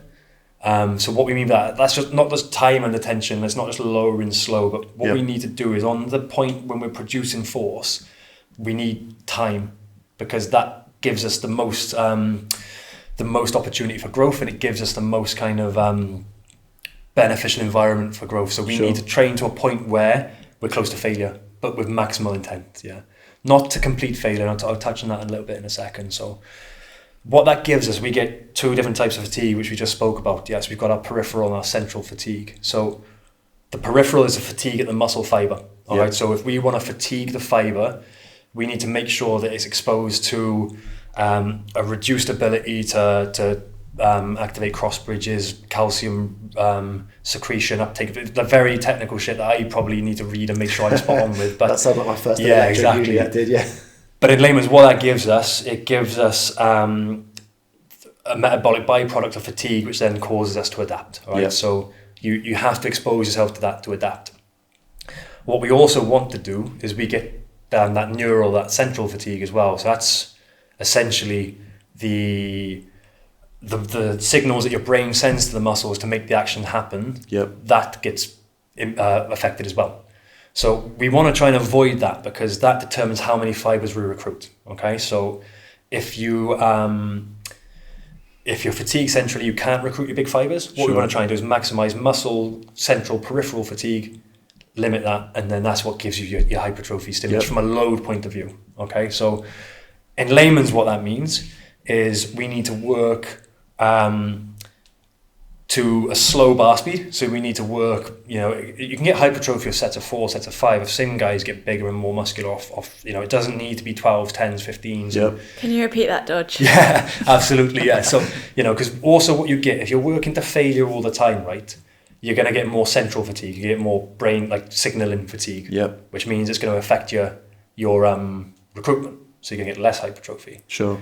So one of the biggest mistakes, and this is something I used to program, and I've changed since kind of changing my biases on it, but you used to do a 90-second rest, 60-second rest, or fucking pump, loads of lactate, loads of byproduct. Nothing wrong with a pump. There's nothing wrong with it, and if you want it, do it. Do you know what I mean? I still go there, boys, mentally, because it feels class and everyone loves it, But longer rest periods mean less central fatigue, and they mean you're able to produce more fatigue in your higher threshold motor units. So you don't need to rest 60, 90 seconds to achieve hypertrophy. If anything, having a longer rest period means you're going to get more fatigue to more fibers, and that's going to make a big difference. So just to summarize that real briefly, you'd say that people generally think about 8s and 12s as that hypertrophy range. Mm-hmm. Your advice might be that there's actually a bit more to be gained from slightly lower repetition ranges and slightly longer rest periods. Is that fair?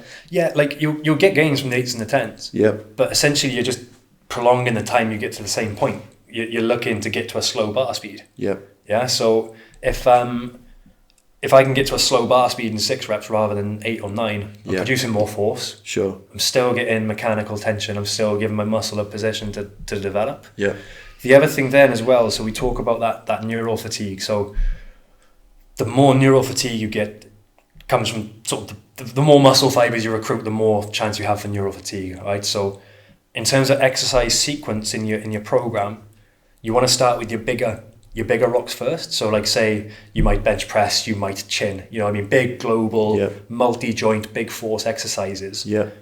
As you go further through the session, work into single arm, work into lighter ones, produces less central fatigue. So essentially you can kind of ride that wave of not fatiguing yourself too much, and maximize recruitment as you go through as well. So I think typically 2 high reps for the sake of it, short rest periods, and then the sequencing of your exercises is quite important as well. So start with your big rocks, and what you'll also get, if you push, you pull, you've got more time to recover. You've kind of, you're going to slowly change that and so they'd almost be the kind of mistakes you're pulling out there and saying, look, from my experience of looking at guys in the gym, it might be that there's a bit too many reps, rest periods aren't really long enough, and perhaps the sequencing of the exercises could be a little bit better. And time under tension, I think, because I see a lot of people come in the gym and throw the weights around as fast as they can because they're trying to get the heavier weight. They're trying to move it. But obviously you're saying the bar speed needs to be slower.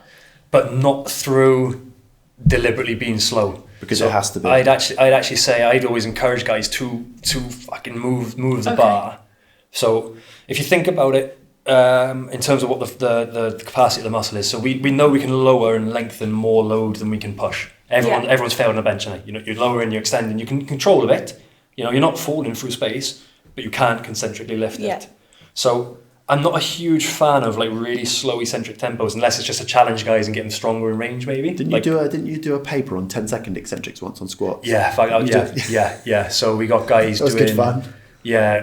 5 sets of 10 on their 1 rep max back squat and 5 second lower in. So we had say you'd be lifting 2 people either side in a spotter, 5 second 3, 2, 1 to the bottom, lift it back up, go again. 5 sets of 10. You put them in my program. Yeah, I think Dodge weren't you taking bloods, weren't you? Measuring we basically had to guarantee muscle damage. Right. You got some muscle damage for that. But a lot of the studies, to a bit of a segue, but a lot of studies look at university students or untrained guys, and some of the protocols that produce muscle damage wouldn't touch the sides for some of our guys. Do you know what I mean? So we, it was 5 sets of 10 squat jumps. Nice. I ain't gonna fucking damage no one in our group, you know what I mean? So we had to go there. Like I say we had to, they had to. I did 3 sets of it. Did you get that through ethics? Yeah, just about. Like I think like slept under the rug. Like that sounds fun. Yeah, so it's a good session. Do you know what I mean? Fuck, it's like, you know, boys remember. Let's go do it now. Let's go do it now. So going back to say hypertrophy and jacked. So in terms of say splits. Or actually, so could I just, because I don't think we finished that point there, just of the intent to drive. Yeah. So if you're looking at eccentric lowering, like time and tension and being slow with it, you're really under the threshold of what the muscle can tolerate, because eccentrically they can handle big, like super maximal loads. So you're not going to get much recruitment and innovation through that. But it's the concentric one that gives us the recruitment. Okay. So you've got to always have intent in every single fucking lift you do, because it gets recruitment and it recruits the right fibers. That's a technical term. Yeah, exactly. It works But eventually, I say you go to failure, and then you're trying to move it, but you can't. Does that make sense? Yeah. Now, me and you are going to collab on a 6-week free download program for our members. Yeah. But let's give them some tips. What's your split then? For our general gym guy who, I want to be bigger, I want to be stronger. So we've given them some tips about the way they might kind of set the program up. What sort of split are we looking at? Full bodies, half bodies? Where are we going?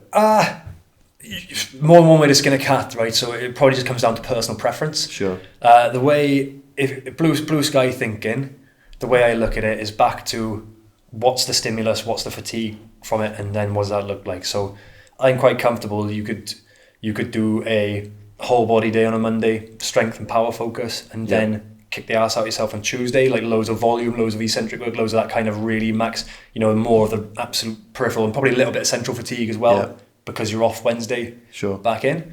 You could also look at doing lower body, upper body, off, upper body, lower body, you know, however you look at it. I think to probably answer your question, it depends what else you've got on. Do you know what I mean? Like, because getting strong and big is easy. Like people kind of secret. It's not hard. Like if it's all you've got to do, you should be able to fucking do it. Like train and eat and sleep and you will get bigger and stronger. You know, if you're not, eat more, train more, sleep. You know, like it really is like, you know, within reason, as long as you're not doing stupid shit, it makes sense. Like, you know. But hang on a sec. You mean I just did a master's degree, I did a PhD, and all I've got to do is sleep more, eat more? So I should ruin my career. It probably makes more. I'm trying to make money on all these tricks and strategies and stuff. If all the boys done that, I'd look like a class S&C coach. Do you know what I mean? Like that's the challenge, isn't it? But, just lift heavy, you pussy. Yeah, exactly.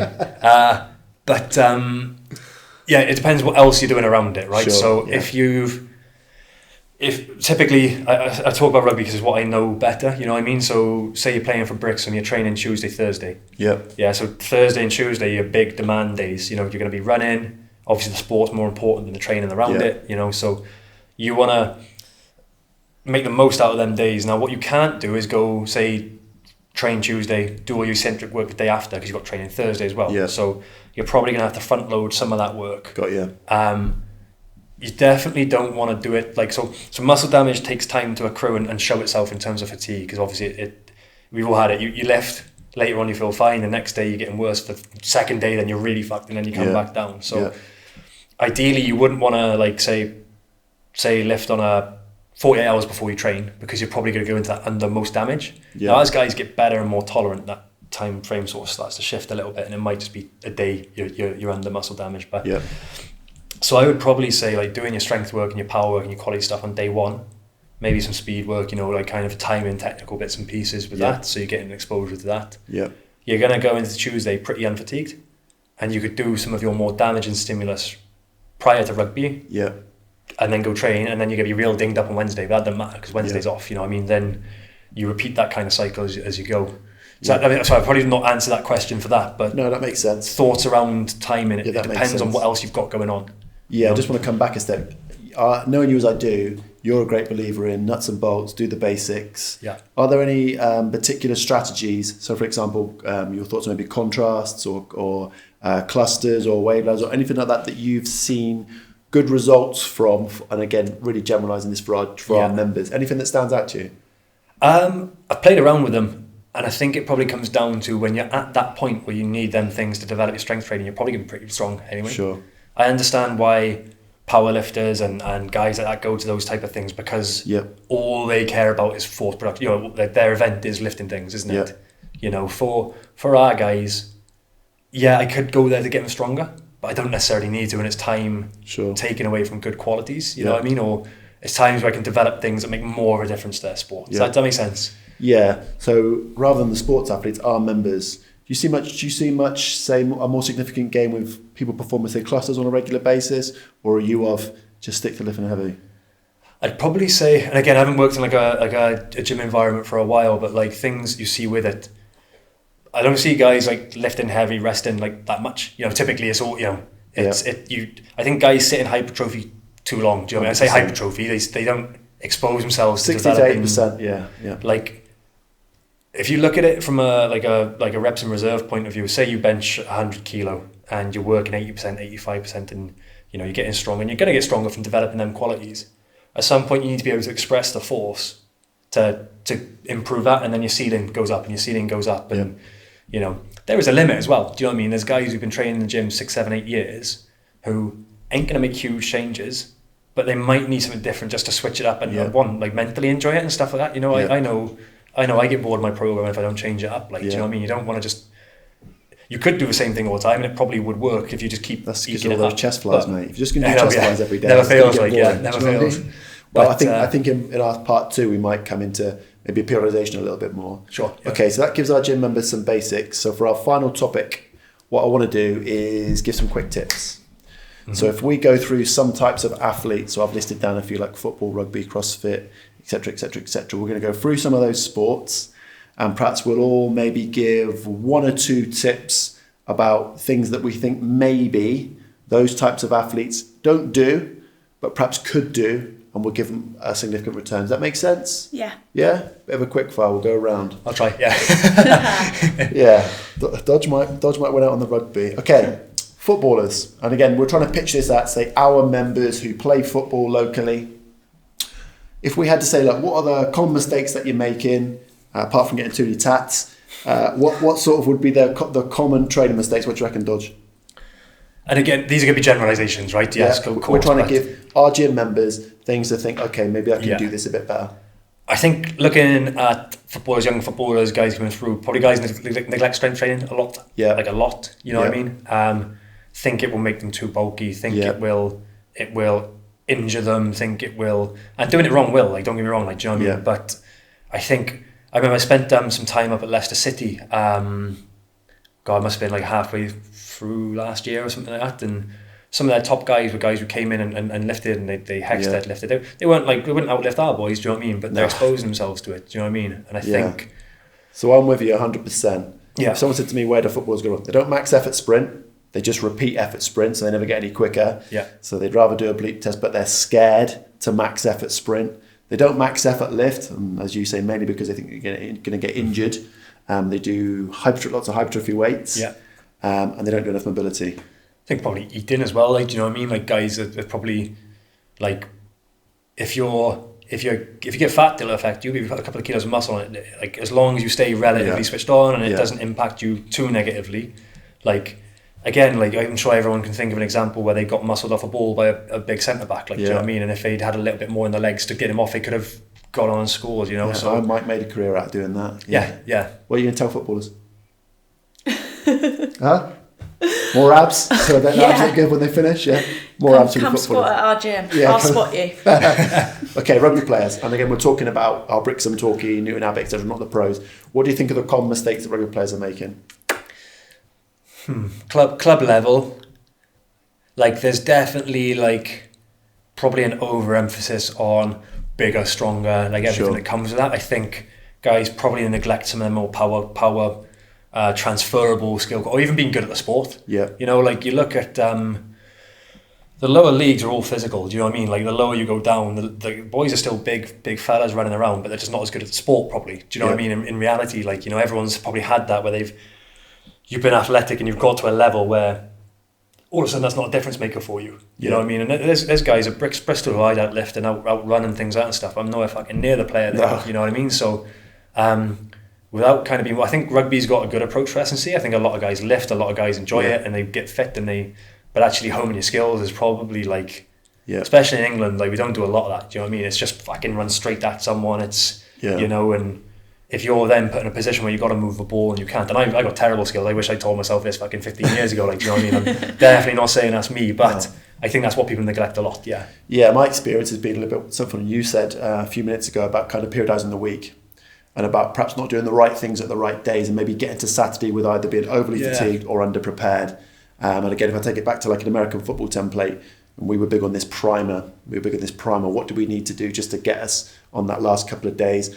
I'm not sure, just say, talking to a lot of our rugby guys, I think they love their gym work, and as you say, there's not a lot of time, so maybe towards the end of the week they might be doing things that perhaps for sure, probably the sequencing, and that might be something I see less of, like, you know what I mean, so 100%. So you don't want to be doing big fatigue and demanding exercises 48 hours before a game, because like I say, muscle damage peaks 48, 36, wherever you are along that. So great intentions, but you're probably actually impacting the one thing you're fucking lifting for. And it's great that they want to work hard. Yeah. But I think, I'm not sure there's perhaps the flow through the week. Smarter or harder. Absolutely. Rugby. I was going to ask a question more about the culture as an outsider looking in. Obviously, I'm not a rugby girl or anything like that. Could be. It's not too late. Not too late. Maybe. But obviously, I know a lot of the lads that come here and that, and there's quite after a match culture of like going out and getting wasted and stuff. Is that detrimental to their game, or is it just part of the process? Do you know what I mean? Because you want to go with them? Is that what it No, is? no way. No, like it is obviously, but it depends on why you do the sport. There's a lot of guys who play semi-pro or club level who do it because they enjoy it, not because they want to be the best in the world. That's fucking fair enough. Like, do you know what I mean? Like, I remember hearing a really good analogy, and it's the same with our guys. Like our guys who go out after games and stuff like that. Like, they're good. They keep it sensible. They do it at the right times. But like, I can't remember who said. I wish I could. I remember reading it somewhere, and like, he talked about like the 3 vices of professional sportsmen. So you've got like the piss, you've got eating shit, and you've got women. This is a family podcast, remember? Not for the next 5 minutes. So you've got like so you've got like boozing, you've got food, and you've got like women or dating or whatever that is, and like, people play sport for different reasons. Like, some people want to be a professional sportsman to go out and be seen, and like, fair play to them. Like, if that's their motivation, like, you can try and steer it, and I'd rather more be about like wanting to be the best athletes they can, the most successful. But that success brings different things to different people and what different people want. Some people want money. Some people want to be the best. You know what I mean? It's I don't really care why. You know what I mean? As long as they're invested. But he spoke about basically you can have like one of them vices. So if you are out boozing, you can't compound that with eating shit all week and then being out late at night pesting women, like doing bits and pieces and stuff like that. Like, do you know what I mean? Or if you like that, you've got to make sure you eat well and you're not boozing all the time. And like, do you know what I mean? It's about moderation, isn't it? Like, I think. Okay, so thanks for talking about those sort of things, Leanne. Thanks for that. I'll just try and bring a bit of reality to the situation. That's exactly it. It's real life. Like, do you know what I mean? Like, life. And unfortunately, not all professional athletes are perfect sport people, but what they have to get right is that balance, and you have to. And look, those are guys who've made it. So if you want to make it, and you're playing for Brixham, and you're out on the piss, and you genuinely want to be like a professional rugby player, you want to go play high level, fucking stop it until you've earned it. Like, do you know what I mean? We get it a lot with academy kids. Right. So academy kids come in, and all of a sudden they're out in around first team training, and I've worked with the guys. It's not detrimental about them. I've worked with developing athletes for most of my career, but they got to earn the right. So they come in and they want to be out with the boys, and they want to be driving car and doing this and that, and actually then they don't. That 2 window is a trial. That 2-year window is a trial. Don't get it. They're done. Boom. Yeah. You just wasted I've seen so many talented kids not go on and do well in sport because of that. Okay, so we've got 2 more sports to go. Mm-hmm. Next one we're dead keen on, MMA. Yeah. What do you think are the most common mistakes that, even you as a competitive jiu-jitsu athlete, what are the most common mistakes that MMA fighters make in their strength and conditioning and prep? So like I've obviously, like I said, I started doing jiu-jitsu like quite recently, last year or so, and like I work Welsh judo, and like what a lot of MMA guys have to do, they have to do with fucking everything. So they have to, I've been really amazed at how much work they do. They grapple in the morning, they strike in the evening, they do, the next day it's just because there's so many disciplines they've got to get good at. And again, it's back to a sport where if you're not good at it, you get beat up. So like you don't want to be not working when someone else could be. There's a real mentality to it, I think the way I'd approach S&C with MMA is making sure it's the kind of like seen and not heard. So we talk about transfer, we talk about speed work, if you've got good coaches and you're doing good grappling, good boxing, I'm not going to make you faster at striking and shooting than them guys are. Do you know what I mean? Yeah. Like, what I want to make sure you have as an MMA athlete is you can recover. You know, you're fit enough to do your job. Yeah. So energy system and you're healthy. Yeah. So I would look at it as good movement, really strong, simple range. You know, just get quite robust and quite, you know, strings to your bows in terms of the position, because you get put in all sorts of positions in M sport. So I can't make it more varied than that. And get really fit, keep on top of your body composition, and make sure you can recover for your sport, you know. So probably my experience has been that they do too many exercises with slow contractions, and they do too much work in the hypertrophy ranges, which then they don't want hypertrophy. They want to be able to produce force without the muscle mass, because they want to stay down in their weight classes. Mate, so, on that really quickly, something that was really interesting with the judo was, like, I come from a rugby environment when I was like interning, and then got to the judo, and everything about rugby is bigger, stronger, bigger. So, like, again, it's easy, you know. But I almost had to flip some of the strength training on its head, because so normally you say we'd lift, bang, you've got rest, you eat, you consume, you know, you kind of maximise growth. Yeah. Whereas actually, like, I might have got guys to lift and then go straight into their technical work, and not, you know what I mean? Because you want the adaptation without you want the neural and the strength adaptation without the 5, you know. It's really, like, one of my guys put on 4 or 5 kilos immediately, like, first 6 weeks in. And coach fucking, he's my jiu-jitsu coach now, so he won't mind me saying it, but he tore my fucking head off because he's so far above his weight category, and that's just like, you know, it's learning for me, you know what I mean? Just, I was talking to Jeremy about this when I was up with him, because he worked with some, I think he was with some judo or something or other. He'd been told to win some medals, and he was talking about the real requirement is to give them the force without ever giving them any poundage, and that led him to say jumps, throws, Olympic lifts, very low repetition work.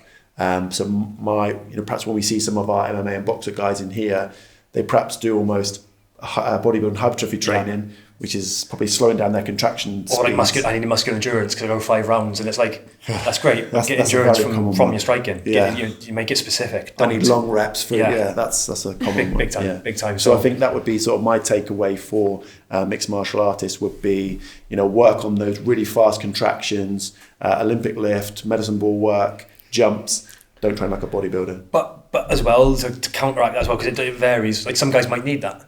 Do you know what I mean? Like, you might have a guy who is under 70 kilo category, and he's skinny and fat, and he actually might need to put on some muscle mass to keep him leaner, to you know, build that. You know, it's like, it goes back to the needs. You know what I mean? Some of the guys, like, I train with at Craig's place, you know, they'd massively benefit from getting stronger and doing a bit of that. You know what I mean? And it's back to that football example. Some guys are too far the other way, where all I need to do is MMA because I'm strong at wrestling. And again, when you, to a certain point, yes, you know, but I know if you'd go against some of the top guys and stuff like that, they'd be technically as good, and you know, it's that and that makes a difference for the top guys, I think, whatever that is. So last one, CrossFit.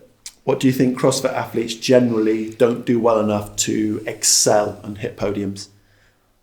Like, I think it's a very unique sport in itself, in that, like, the event is so varied. So, like, I don't know, like, you've got to be good at everything, because anything can come up in the final. Like, a 100-meter race, you know what you've got to do. You've got to run 100 meters. You know, rugby, there's rule. Like, you know, one final of the CrossFit Games could have rope climbs, one could not. You know, I'm not really well versed in it, but I know there's that degree of variability. So I think you've got to be good at everything. I think it probably comes down to, again, so we talk about, like, recovery, adaptation, things like that. Like, guys go hard all the time, do you know, all the time. And then you're suppressing, you're not recovering, you're not developing the type of fibre quality you want, you know. But you could also say that's the event, because the event is training, and training's the event, so it might be more specific. Do you know what I mean? I'm kind of like... I know exactly what you mean. I always say the worst thing they do is they do CrossFit to get better at CrossFit, and therefore they're constantly under fatigue, so they're never... I mean, you just talked about taking longer rest periods. So one of the things with the CrossFit athletes I've worked with has always been, I'm going to get you stronger, so you're just going to do basic strength training. Okay, and as we get you stronger, then all of your repeat efforts will happen more. How good is your shape under fatigue? How good is... Because, like, I don't know, but I would assume the top CrossFitters run it like a competitive season. Do you know what I mean? I would assume they would have... And they've got to hit all things at once, same as MMA guys, because you can't just do the one thing, but they would probably...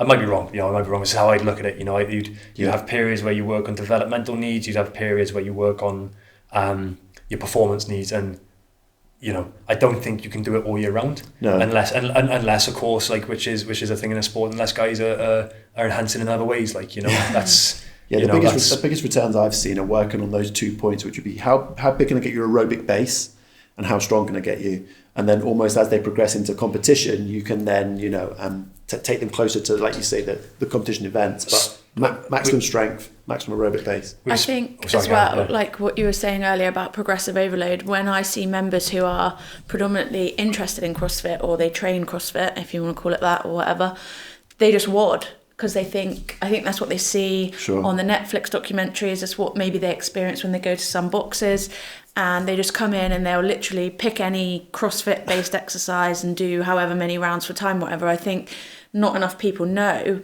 how important it is to build strength in a progressive program, to carry that over 2 WODs, which you only really should do in a competition type way. So I think for our members, that's a takeaway as well, isn't it? I've seen CrossFit done bad, I've seen it done good, and there's a place, Ion CrossFit in Cardiff and Dragon CrossFit in Cardiff, like the guys down there do a really good job of it. Sure. But when I go into that gym, I see, like, there's loads of technical work, there's loads of good strength work. They go, I don't know the whys, but I see there's different things going on at different times, and there's sticklers for form and that sort of stuff, and that makes a big difference. Yeah, I was in Invictus and Humanity out in San Diego last year, and it was great. There was so much barbell work. So it was barbell classes, which were Olympic lifting and powerlifting, really. Yeah. And that was forming a large part of what they were doing, and they had some phenomenal athletes. So I think that I just say there's probably good gyms and bad gyms. Yeah. Okay, so there's our take on some advice about sports. The biggest question, Dodge, is do you miss us? Oh, no. I'm back obviously, so like, yeah. Do you for free as well, like, do you know what I mean? So it's from the heart, like, What do you remember about being a part of Team Winners?